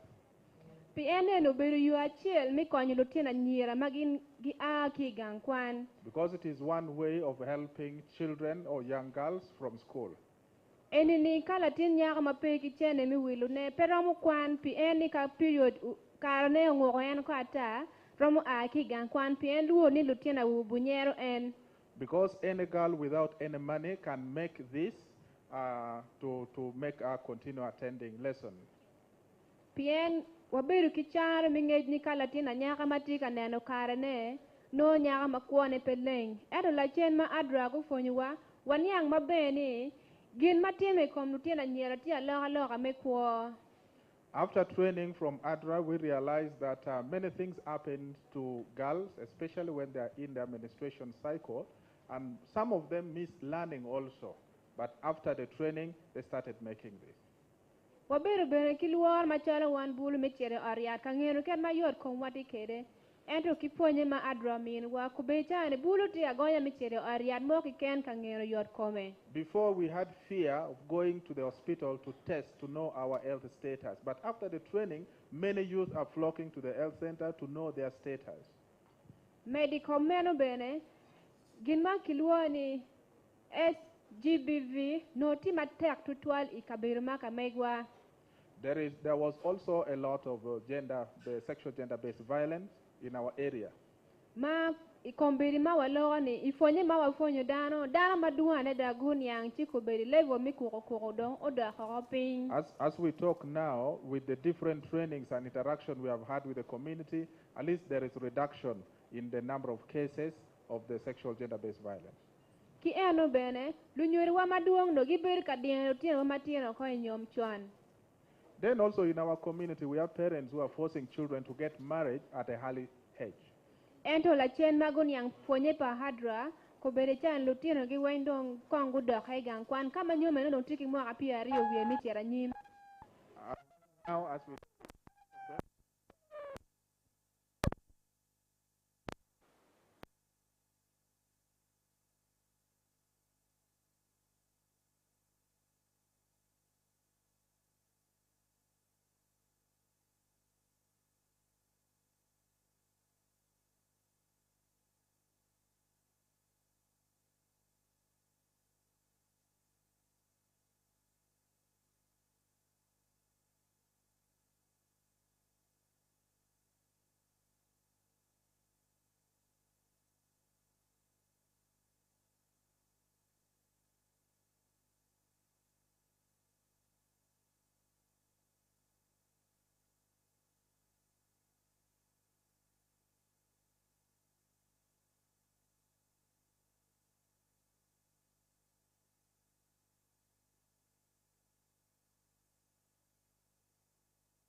Me, Jackie Katana from Faith for Family Health Initiative. The FHI and Reproductive Health CSO Representative, National and Global. Daniel Ulubogo, Managing Partner, AP and David, the law firm. Will come with me, Dr. Dina Amongin, Technical Advisor, Adolescent Health, Ministry of Health.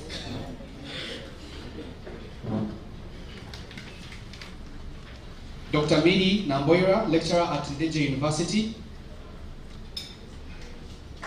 And Dr. Rachel Beyanjira, Assistant Commissioner, Adolescent Health, Ministry of Health.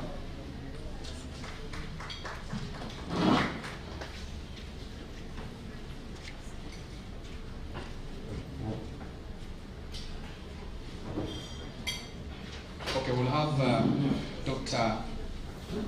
Dina Mogin on the panel,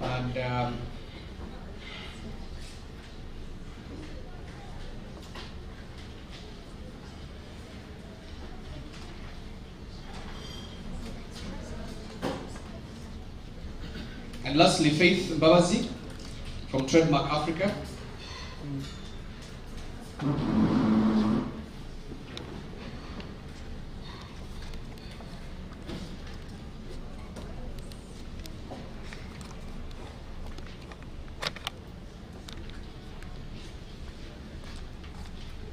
Okay, I think the panel is fully constituted.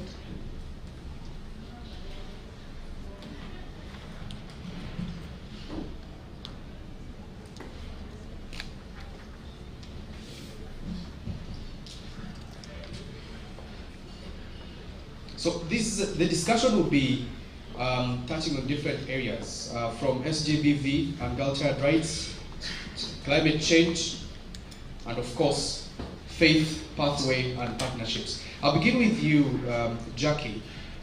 Given that faith communities operate within a broader societal ecosystem, how can they enhance multi-sectoral approaches to foster collaboration and inclusivity among all stakeholders? As part of the presentation from the country director, there's needs and a plan for interfaith collaboration.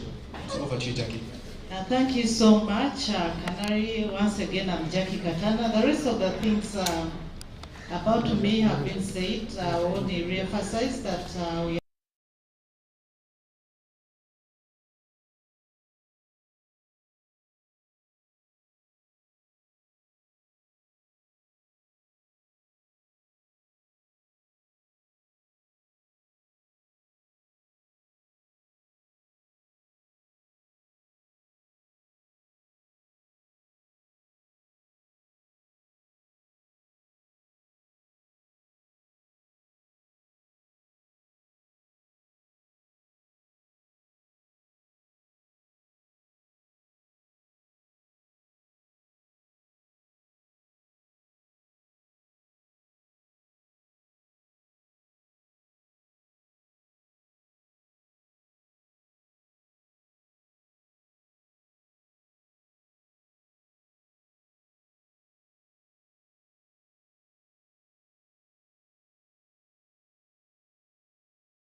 They are meeting people from Monday up to Sunday and every day. in this country and Africa and elsewhere, before even they call a doctor for any prescription, they'll first call their pastor and say, pray for me, I have this problem. So if they have that knowledge, before, when they are hungry, before they think of any partner like us,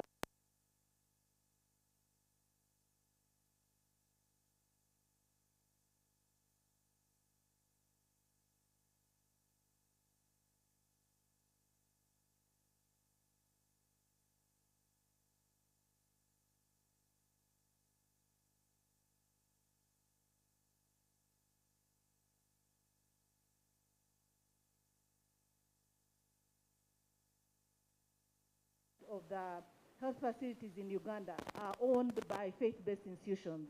That's already given. They also have schools. Most of the schools that actually most people that are in this room, before now you started saying, oh, I need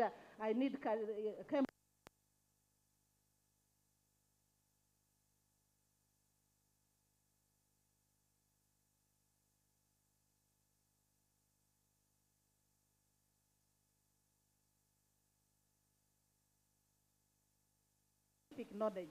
Now, I'm glad that most of the universities, especially those that have faith perspective, have come in with the aspect of technical aspect, but most of them are trained in theology.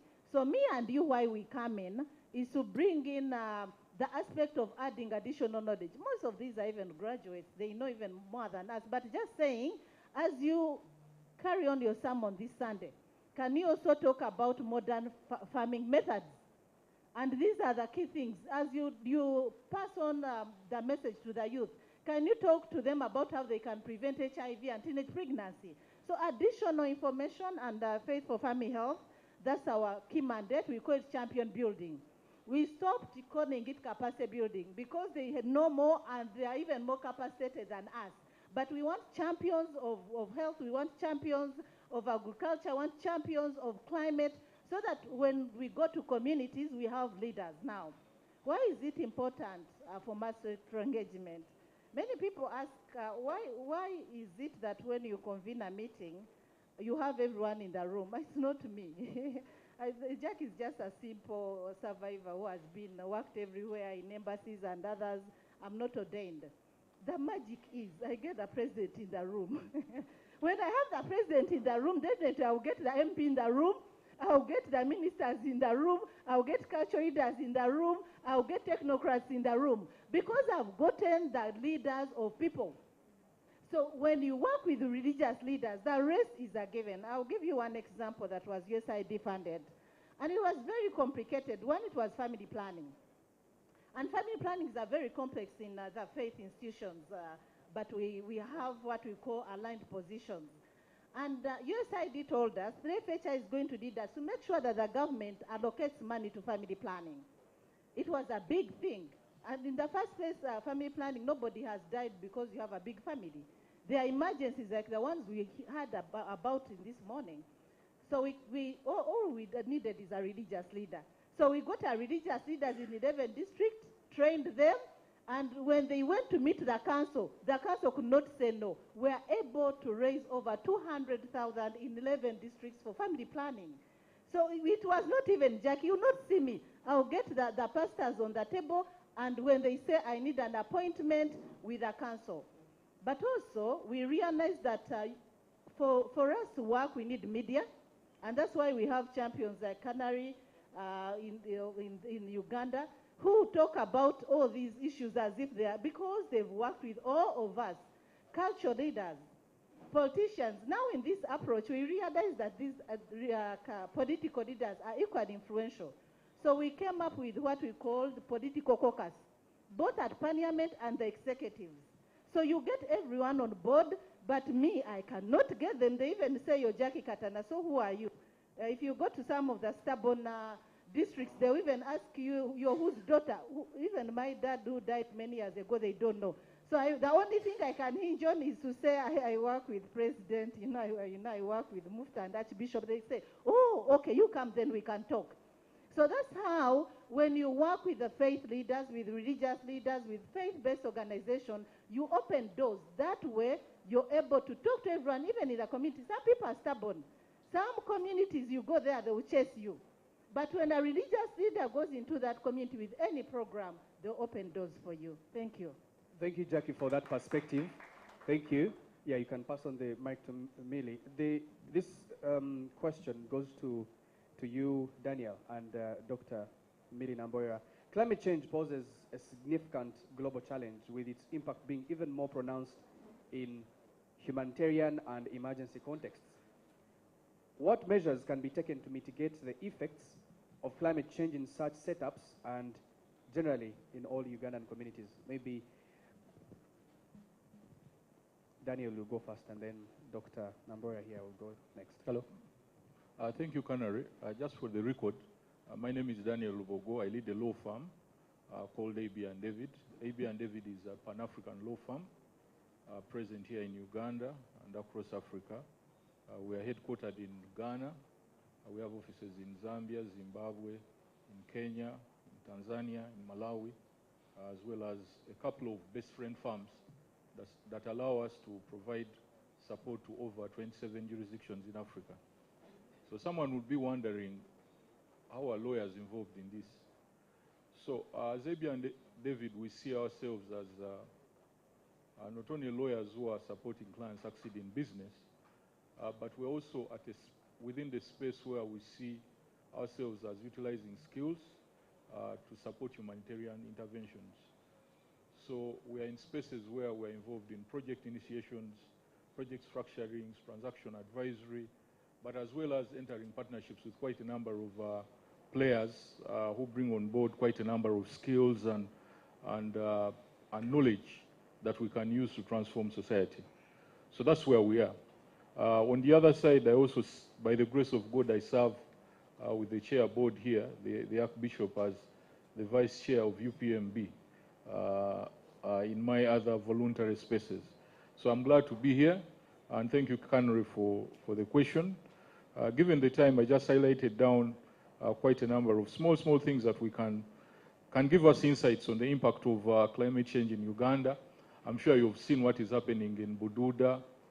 You've seen what has happened in the US recently, the Mubuku River impact in Kasese, as well as if you just move around, there's an image, I don't know whether it's NBS that did it, about the impact of climate change on refugees, and they were just moving around a drone to see the impact of what it has done on the community. So climate change is actually real in terms of the impact that it is pushing on our environment. In fact, climate change seriously threatens the development, sustainable development goal of poverty reduction, as well as other goals within that are spoken about by almost all the entities across the world. In fact, I was just, before I came, I was looking at statistics by AFDB. There's a report on the cost of adapting to climate change in Africa, and it was saying that the damages by climate change in Africa are higher than any other part of the world. And according to that report, about 20% of people in Africa will be at the risk of hunger by 2050 due to risks posed by climate change. So in light of this discussion and the interventions, some of the things that most of the organizations are being asked to do from a day-to-day point of view, and in terms of strategic planning and the partnerships that you're supposed to be involved in, I thought I should share some of the things that we are involved in as AB and David with quite a number of other players, but also some of the things that we could propose to you guys as you're launching your other years of actions. Organizations are being called to invest and promote climate, clean energy use and energy efficiency, the use of sustainable land use, as well as agroforestry initiatives. And in that, even as you're doing the initiatives within the space of renewable energy, there's also quite a number of opportunity in tapping into the opportunities brought about by the carbon markets and the carbon finance. And I've already shared with the team, it's a space that we'd like to partner with ADRA in terms of doing the project initiations for for renewable solar projects. We are involved with Busitema Energy in designing a project that is in working around to see how we can initiate solar-powered cold rooms for farmers in eastern Uganda.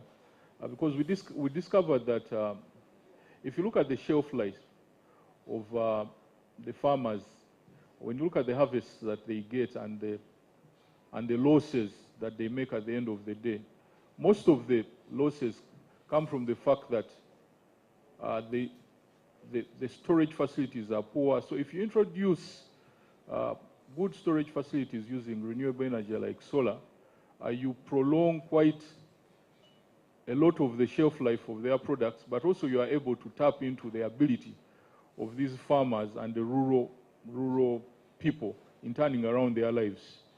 Some of the other things that we see and what we would propose is improving community resilience and adaptability through initiatives such as irrigation and the schemes. We've been invited by one of the ministries, by government, and it's something that we want to partner with the ADRA to be involved in combating the impacts of climate change from the point of adaptation and mitigation through controlled recharge of groundwater, tourism and restoration of green cover in water-stressed and refugee hosting parts of the country, as well as developing a national surface water resources through a network of canals to meet the national water requirements for domestic use as well as agriculture and livestock.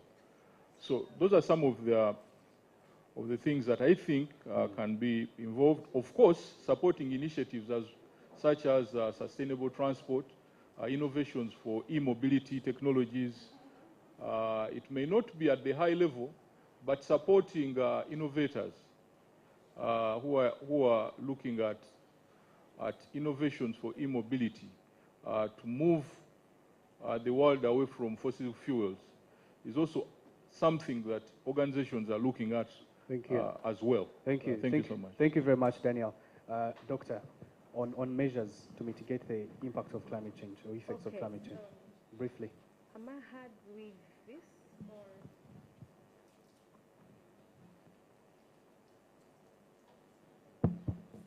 Am I heard?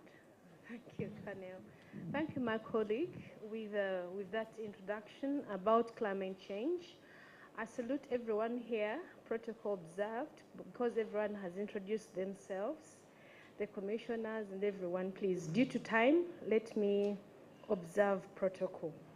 My name is Millie Namboyela. I lecture in Dejo University and I sit with ADRA Uganda for the last around 8 years on board.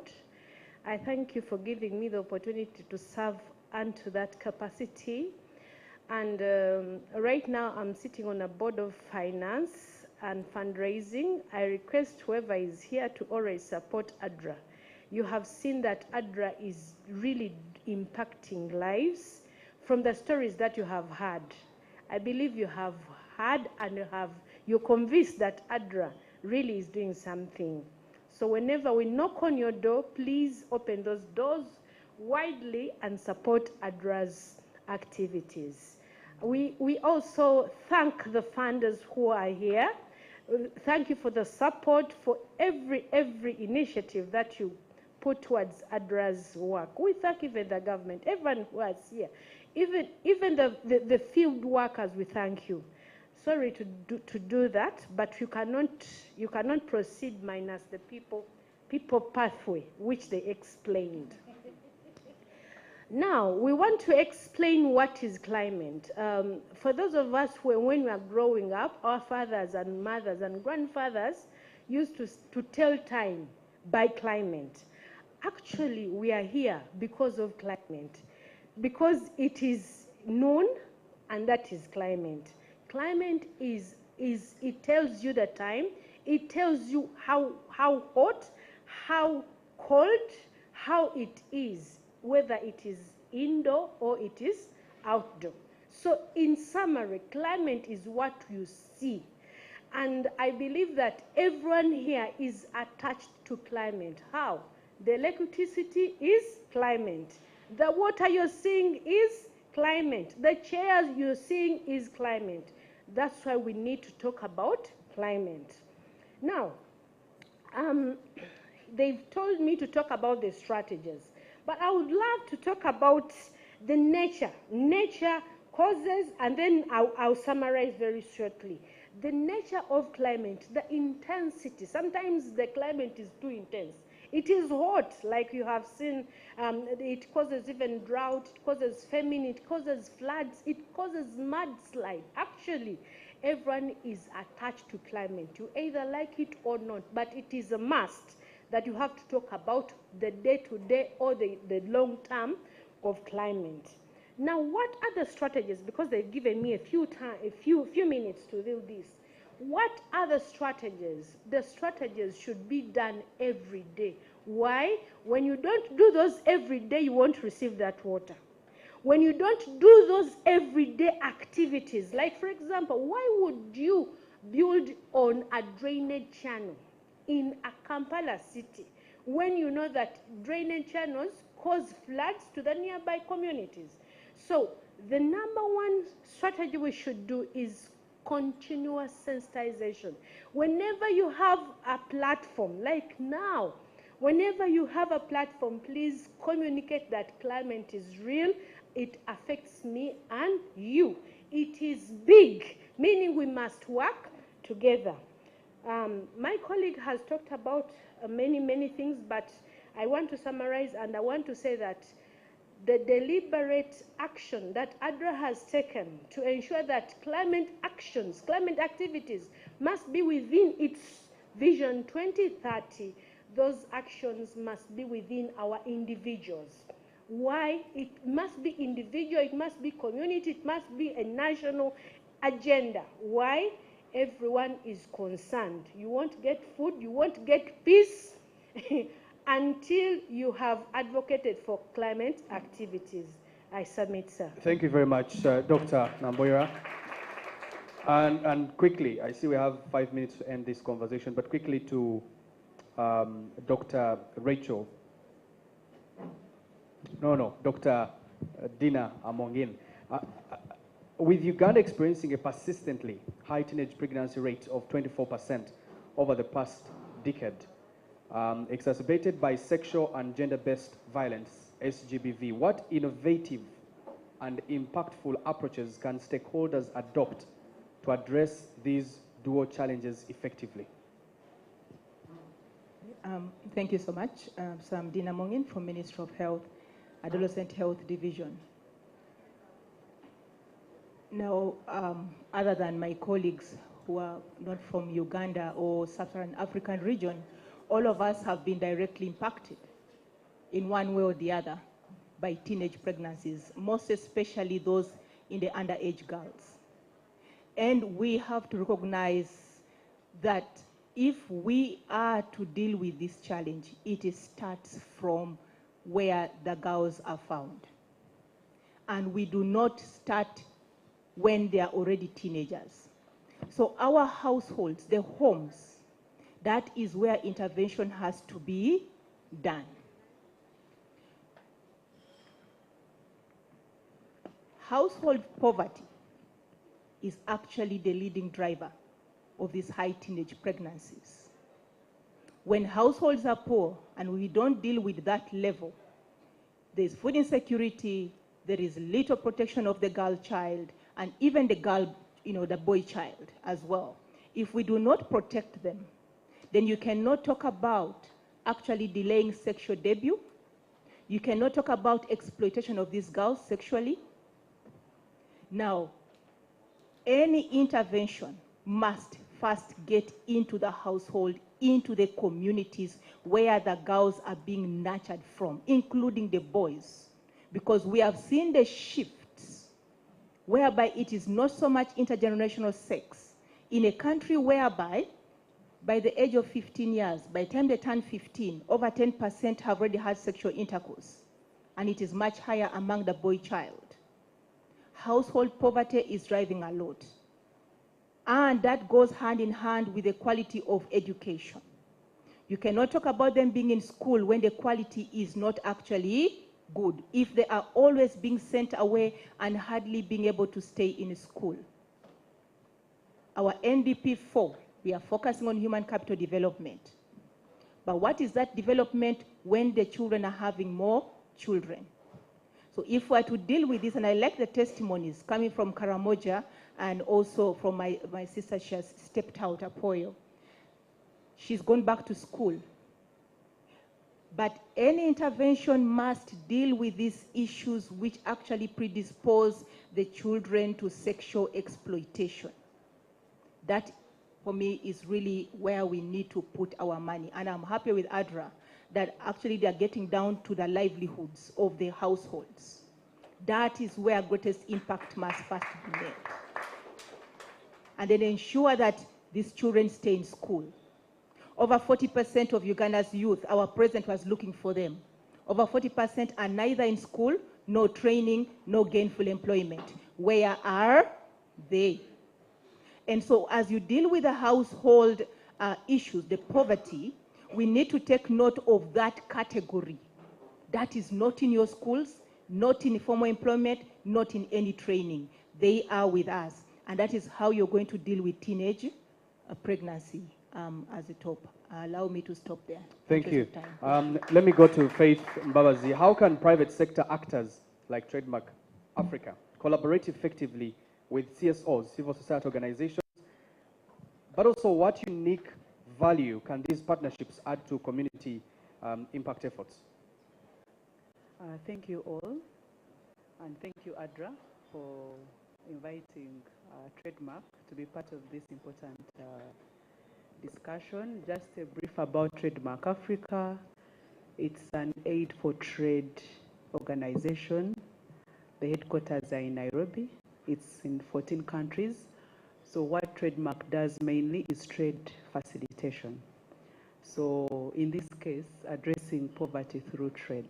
So we've done a lot of work, mainly at the borders, reducing the inefficiencies at the borders.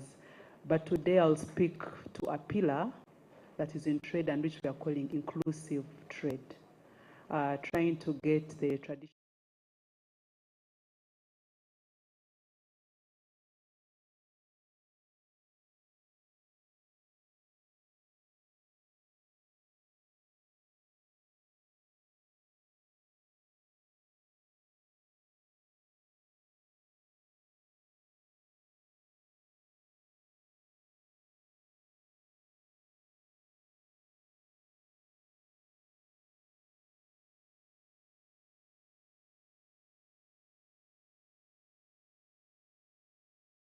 we are doing some work around, of course, mainly maybe cross-border trade.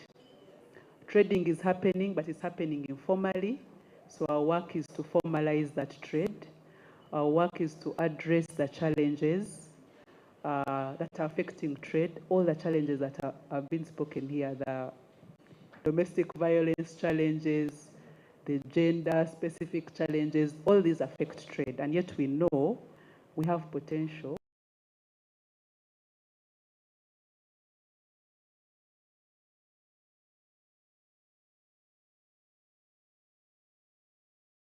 to be able to work together to address these issues. Another key intervention that we are doing is promoting exports. Yes, exports might be big, but it starts by promoting what we are dealing with here. I've listened to the discussion on farming. We all know the challenges in farming, the maize issues. So we are doing some work, especially on promoting standards, equipping organizations, because we work with both the public and private sector, with equipment to test these products. So there's a lot that we can do. We are just limited with time, but we are happy to have further discussions on this. Thank you. Thank you very much, Faith. And lastly, under just 1 minute to you, Jackie, how can civil society actors, because we're now talking about working with everyone, enhance local engagement and ensure the sustainability of community-driven interventions? Just 1 minute. Thank you so much. My work is already done. I think the testimonies we had, what ADRA is doing is a testimony. If refugees can be able to produce rice, and now we are bringing in partnerships like Trademark, which says they can add standards and export.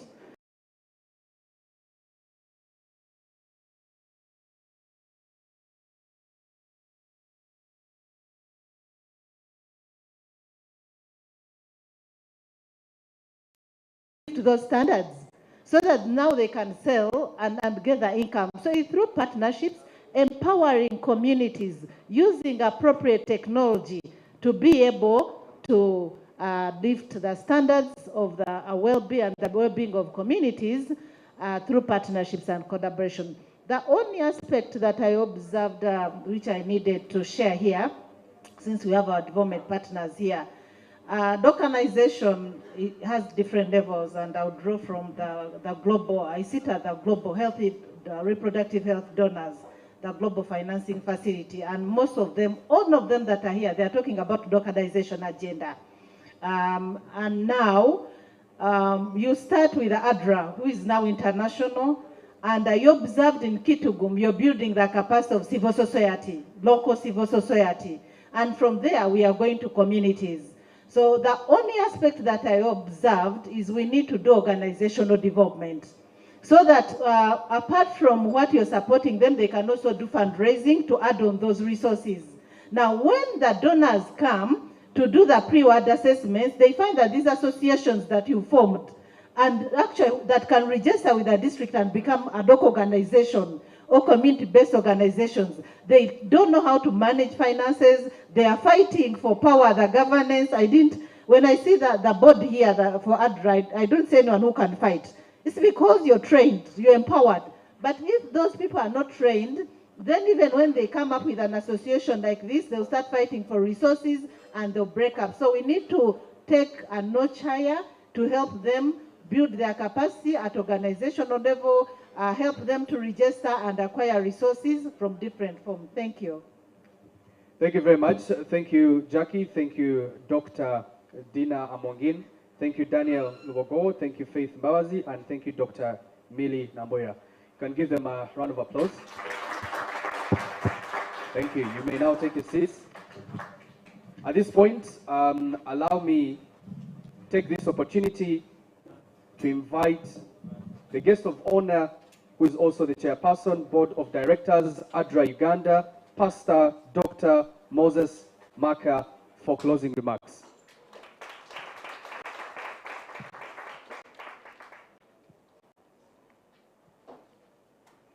Please don't leave us yet, because we're going for closing remarks. Immediately after that, we'll be able to officially launch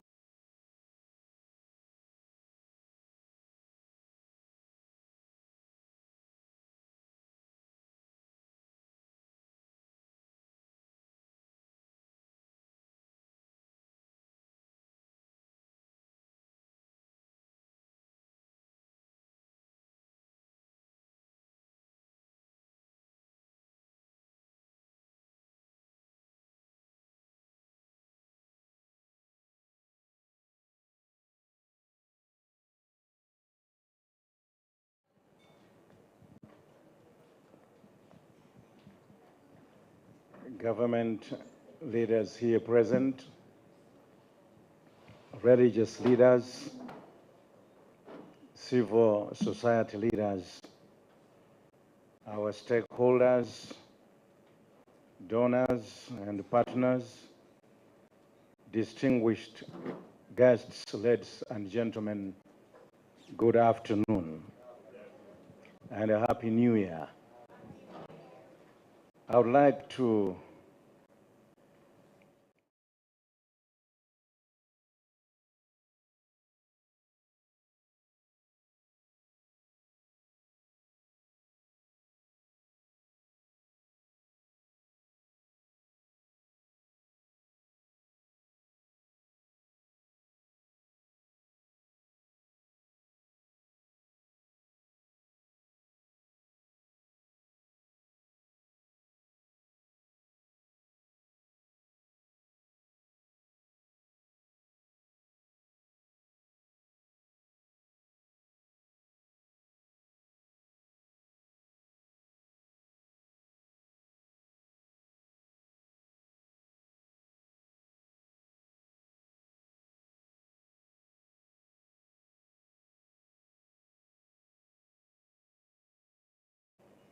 of the Board of Trustees for ADRA, who is our Executive Secretary of the Uganda Union, Pastor Nicholas Bitamazire, who is in our midst.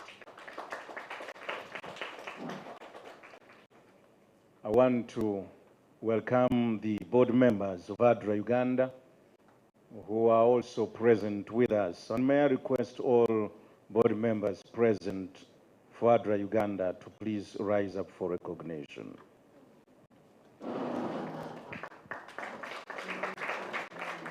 Thank you for coming. The ADRA Country Director, together with your staff, may I request you also to rise up for recognition.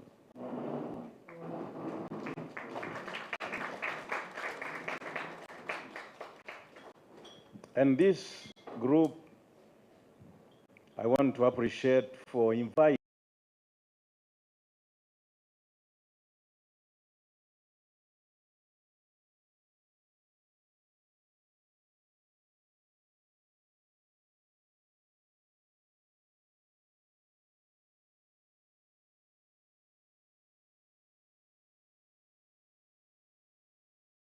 represented, the IRC, and you, the 3FHI, you is present, and the honorable press members. We want to thank all of you, including the ones that gave us testimonies here, and the panelists. We want to thank you for gracing this occasion and for heeding the call when ADRA called. ADRA, particularly the CD, I want to thank you. This is called visibility. And we see that ADRA brand is growing and becoming recognized. The moment we are here is not just a ceremonial milestone, but a beginning step in our collective journey towards creating a more equitable, resilient, and hopeful future for Uganda through the service of ADRA Uganda and all of us. African-American activist and strategist Malcolm X writes that the future belongs to those who prepare for it today. And our Lord Jesus Christ in Luke chapter 14, verses 28 to 32, poses a number of rhetorical questions to stimulate our strategic thinking. He says, "For which of you, intending to build a tower, does not sit down first and count the cost, whether he has enough to finish it, lest after he has laid the foundation and is not able to finish, all who see it will begin to mock him, saying, he began to build and was not able to finish."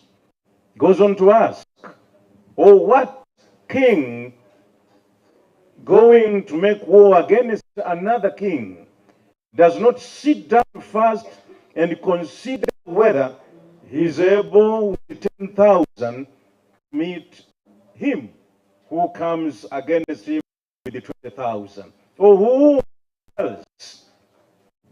Or else, while others, the other one is still a long way off, he will send a delegation and ask for conditions of peace."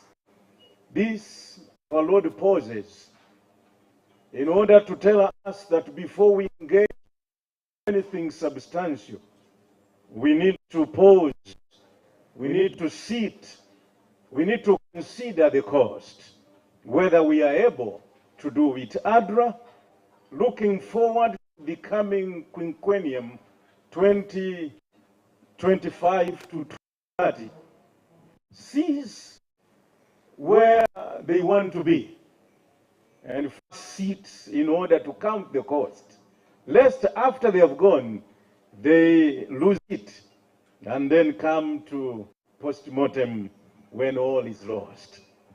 At this moment, allow me to extend my heartfelt congratulations to ADRA Uganda and its leadership for crafting a country strategy Vision 2030 that is both visionary and grounded in real pressing needs of our communities, that as we have just seen from the members of the testimonies and the panelists. A strategy that casts a vision for a better tomorrow through tackling the current societal challenges that evil progress. Today's event is a call to action for all of us. All of us, including government, civil society actors, the private sector stakeholders, the faith communities, development partners, and all together to work toward transforming lives and making the world a better place through our collective efforts and contribution. The ADRA Uganda Vision 2030 is much more than a roadmap. It is a declaration of hope and of transformation.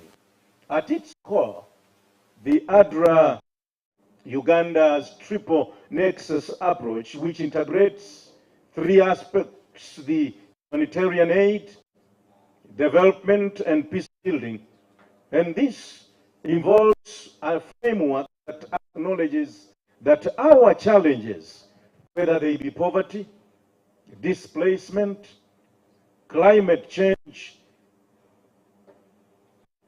are all interconnected and must be addressed in a holistic manner. This ADRA Uganda strategy recognizes Uganda's present realities, as we have heard the highlights. Height of over 1.7 million refugees within our borders, the prevalence of gender-based violence and teenage pregnancies in our communities, and the far-reaching consequences of climate change. These are not abstract challenges. They are lived experiences that affect our lives, that affect our communities, and affect our collective future together. At the heart of the ADRA Uganda strategy is a belief in the power of the people. ADRA Uganda's emphasis on staff development and well-being speaks volumes about the organization's understanding that empowers and motivates individuals who are the catalyst of real change. It's on these staff that we base to see the realization and implementation of this Vision 2030. And like you heard from the ADRA country director, the focus upon staff development and well-being is very critical, because without them being able to stand and feel that they are appreciated, we can do but quite little. Equally important in this strategy is the focus on engagement and empowerment.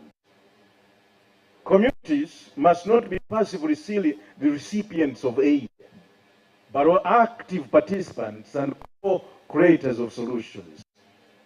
Through inclusive dialogue, trust building, and leveraging of local resources, we can ensure that interventions are sustainable and also meaningful. It is not aid as of yesterday, where we come to give people handouts, but one where we need to come and empower people to be able to live life so that they are able to continue on even with our withdrawal and with our exit. At the core of this strategy is changing and impacting community life and the well-being of Ugandans. I appreciate when my Muslim brother comes here and tells us about the tons of rice, about how the refugees have been impacted in trying to grow their own food to feed themselves and also to have surplus to sell around and even abroad. That is quite commendable. Today, let us reflect on the urgent issues that we must address together. And teenage pregnancy has come out together with the gender-based violence. The persistence of 24% teenage pregnancy, of those that would be important people whose lives are being cut off during their infancy before they mature. 24% is a huge number. And this rate is concerning and a call for action for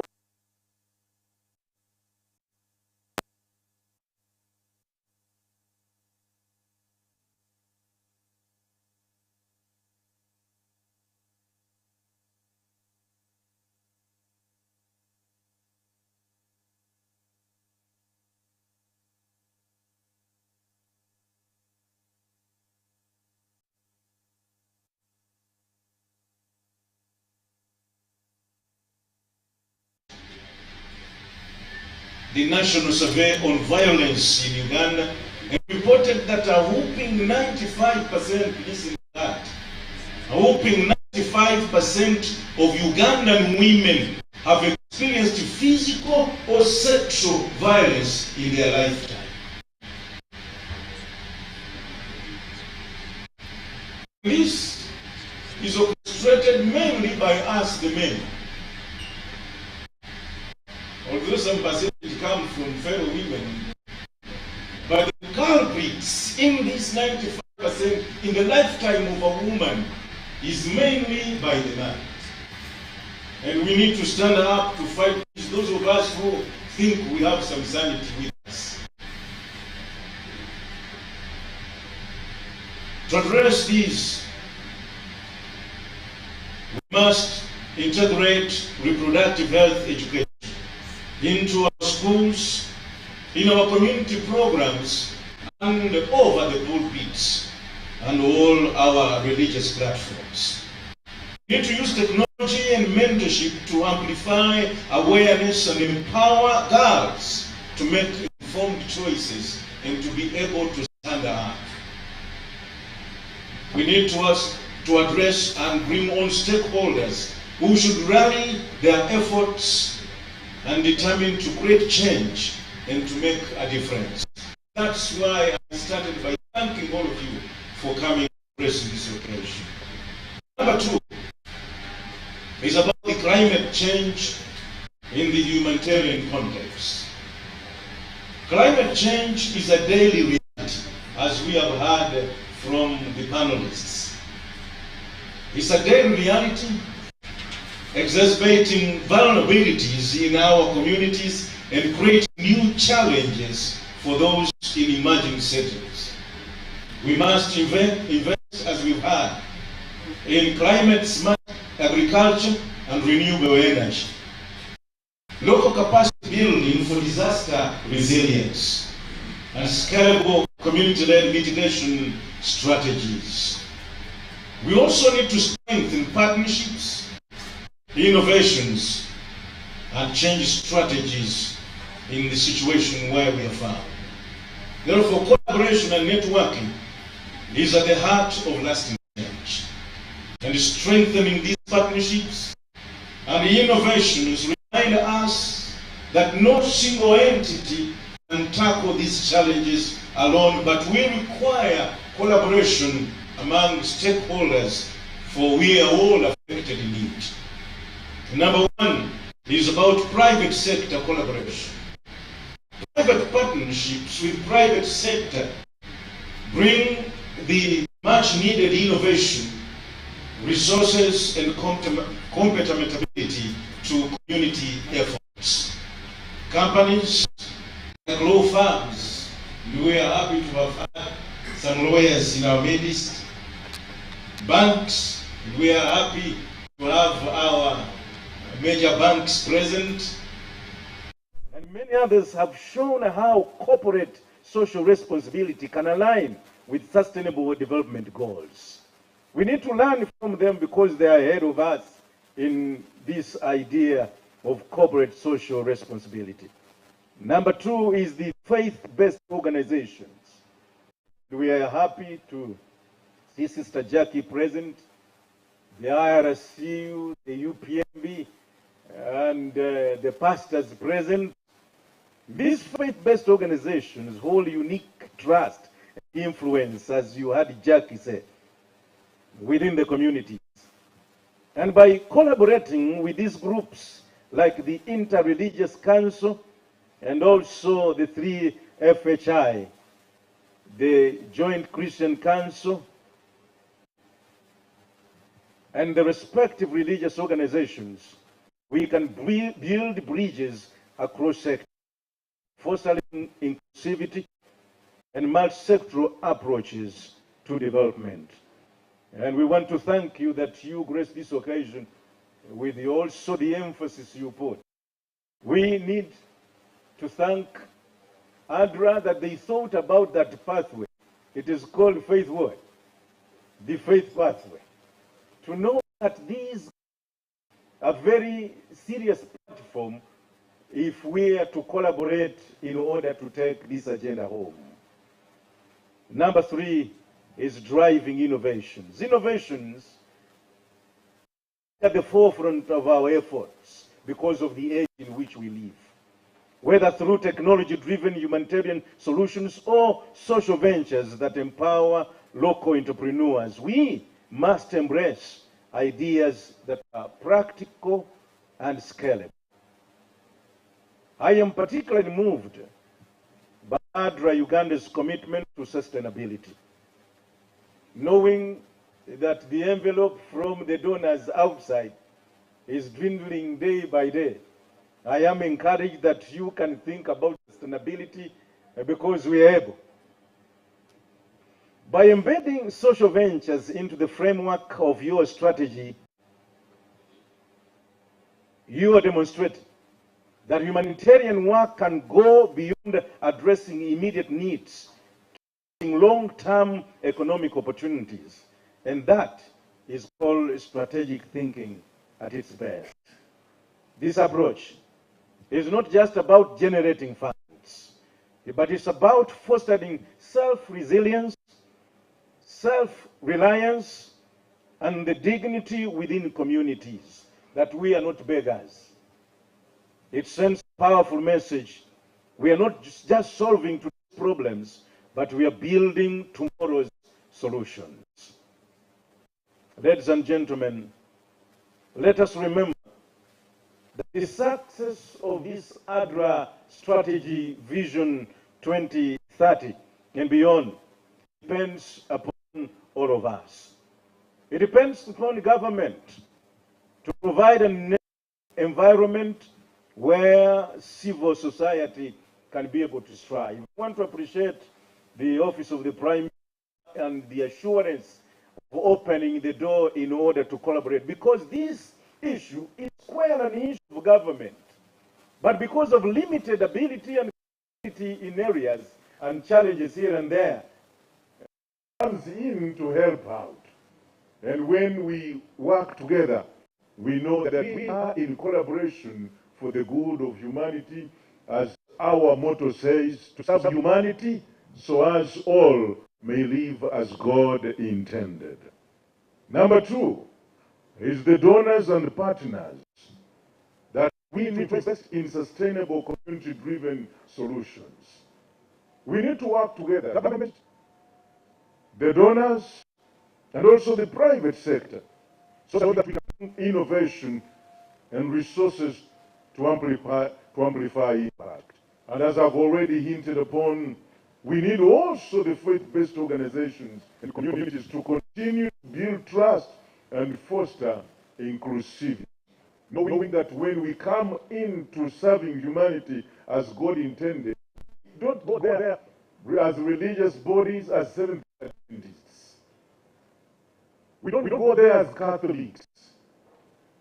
We don't get there as religious dominations in their respective rights, but as people, as fellow human beings on God. As the vision bearers also. That's another stakeholder in making this dream come true. And the vision bearer is ADRA Uganda. There is need for focus, therefore, determination, and resilience to transform this vision into a reality. To draw it from the mind where you took it from, now to the paper and to the ground for action. Many are the strategic plans that we develop, which only stay on the shelves, on the desks, to tell maybe donors and partners that we also have a strategic plan. But there is need to think, to write, and also have the discipline to be able to follow through and implement it. I want to tell you that at the end of it all, 2030, we need to come back here again. Look at how far we have fared. We should be called back again so that we can judge whether ADRA Uganda was true to its commitment. Today,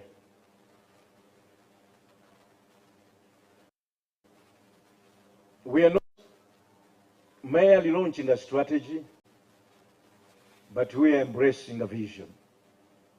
A collective vision where no one should be left behind.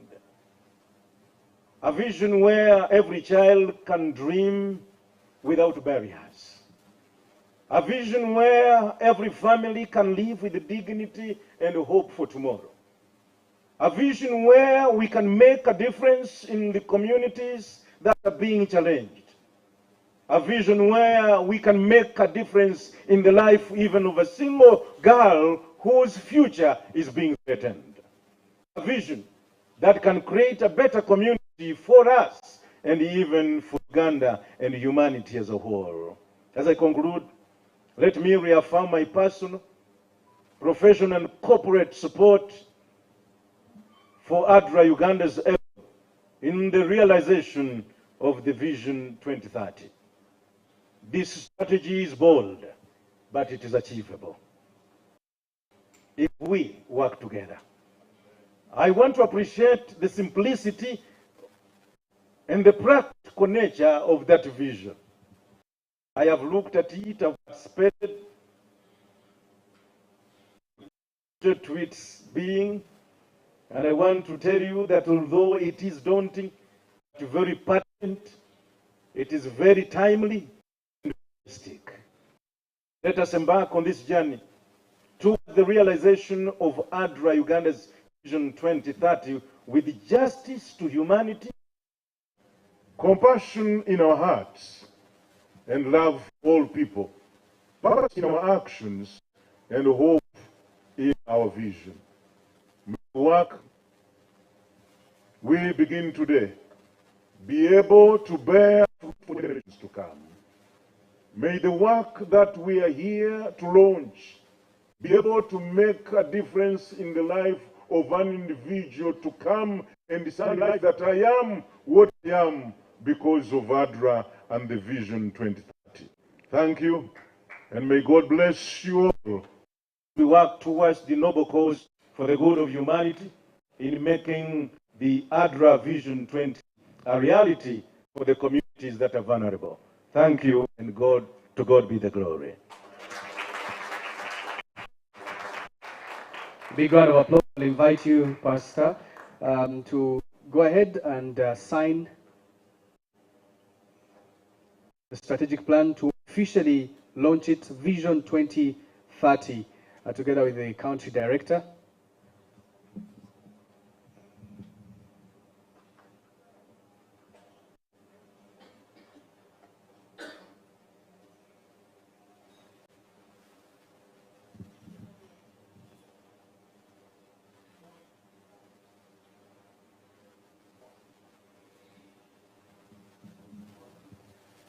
I'm going to invite development partners to join us here for a photo opportunity and also for a signature on this launch of the strategic plan.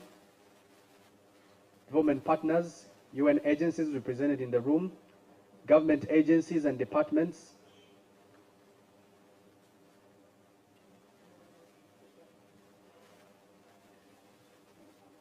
civil society, please, feel free. This should surely take 1 or 2 minutes and then we can go for lunch.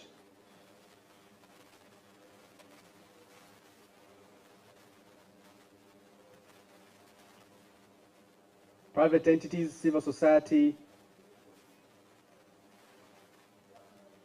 development partners, government represented in the room, government agencies. You can see the Ministry of Education, the Ministry of Health,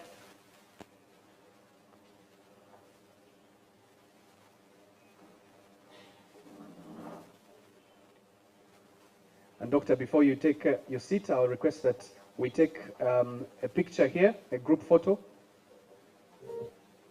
Before all of you take your seats, let's take a group photo right here, and then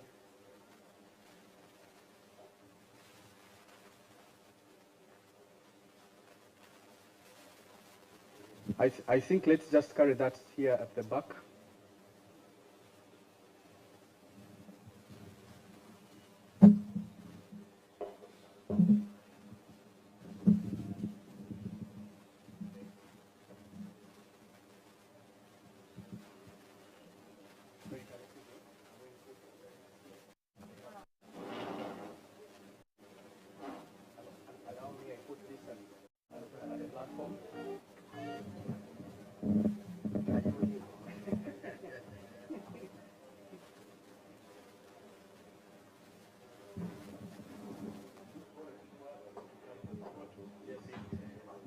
Ladies and gentlemen,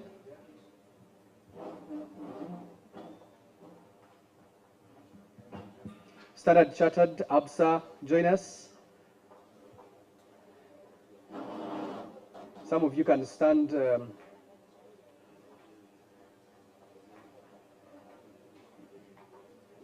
Okay. We'll continue doing the signing later on. For now, please, some of you can stand behind here and others at the stage. You can stand behind here.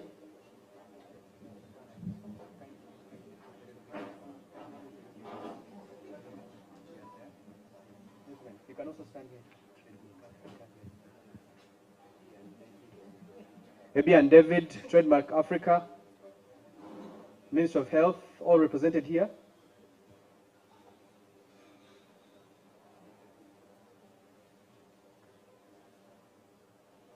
Has Dr. Dina left? Okay. All right. The photographers will guide.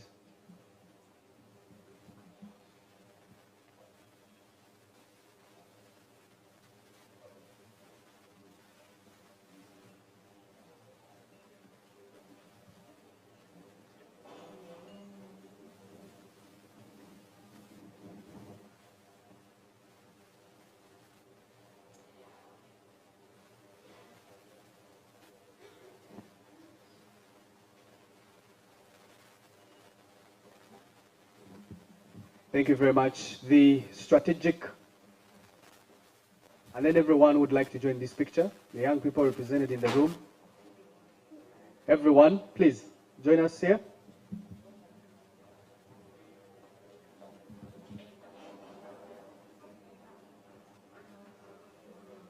I know you've been given a lunch coupon. It's at Hanan Hall. Hanan Hall. Hanan. Kanan. Kanan. Okay, got that right. Okay.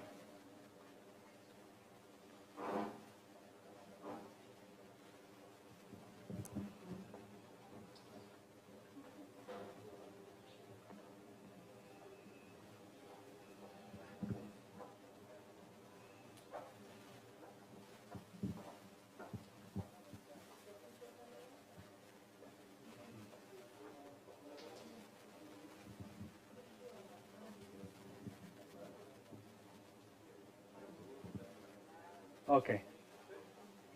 Thank you. Thank you very much. Thank you to everyone. Since we're going for lunch, I'll ask that the closing prayer closes this function.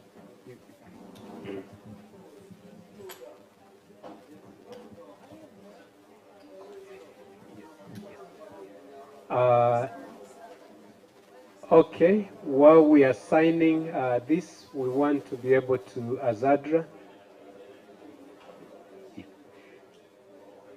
we want to, hello? Okay. We want to appreciate and thank our partners, and that's the donors who have made this possible, this event. And of course, we have the Danish government, we have the Swedish government, we have the Norwegian government, Ministry of Finance, Finland, we have also Slovakia Aid, but also we have our ADRA International Office that also supports us. We have also the funding from the government of Canada, and also not forgetting our partner, South Korea. So these are our donors, and we really appreciate for the support which you provide to us. But also, we do have some of the individual donors from the SDA Church who are supporting us. And these are the ones who have really motivated us to be able to come out and be able to find ways of how we can collaborate with the church. So at this particular time, I want to invite our Union Executive Secretary, Pastor Nicholas Bitamazire, to come and give us a closing prayer. Could I ask you to stand up, please?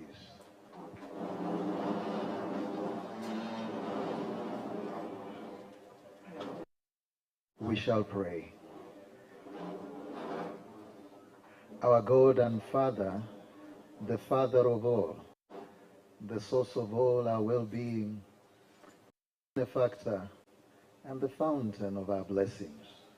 What a privilege we have had to sit in this room, to listen to stories of transformation, to recognize that loving Father efforts make a difference, and to commit to further action in making a difference. So we want to ask you, loving Father, that you may bless this established strategic plan, commissioned and launched thereof, to go forth and implement for continued impact and also the uplifting of humanity, for which cause you delight. We want to pray that, loving Father, all our actions and mind have driven us to these which fall in the realm of the known. But we also recognize there is also the realm of unknown. We don't know what tomorrow will bring. But what we ask of you, that you who shapes and knows and holds tomorrow, may also facilitate us in the area of the unknown, to grant us the privilege of seeing these actions realized in our lifetime.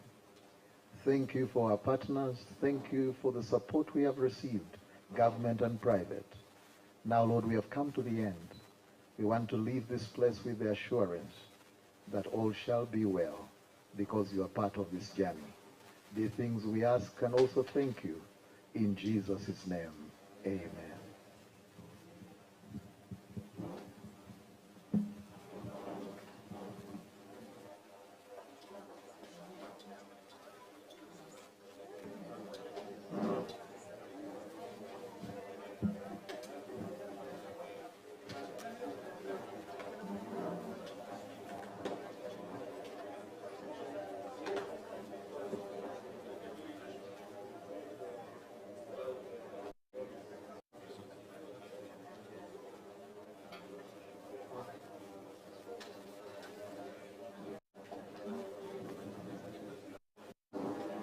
The exhibitions at the back, feel free to pass by.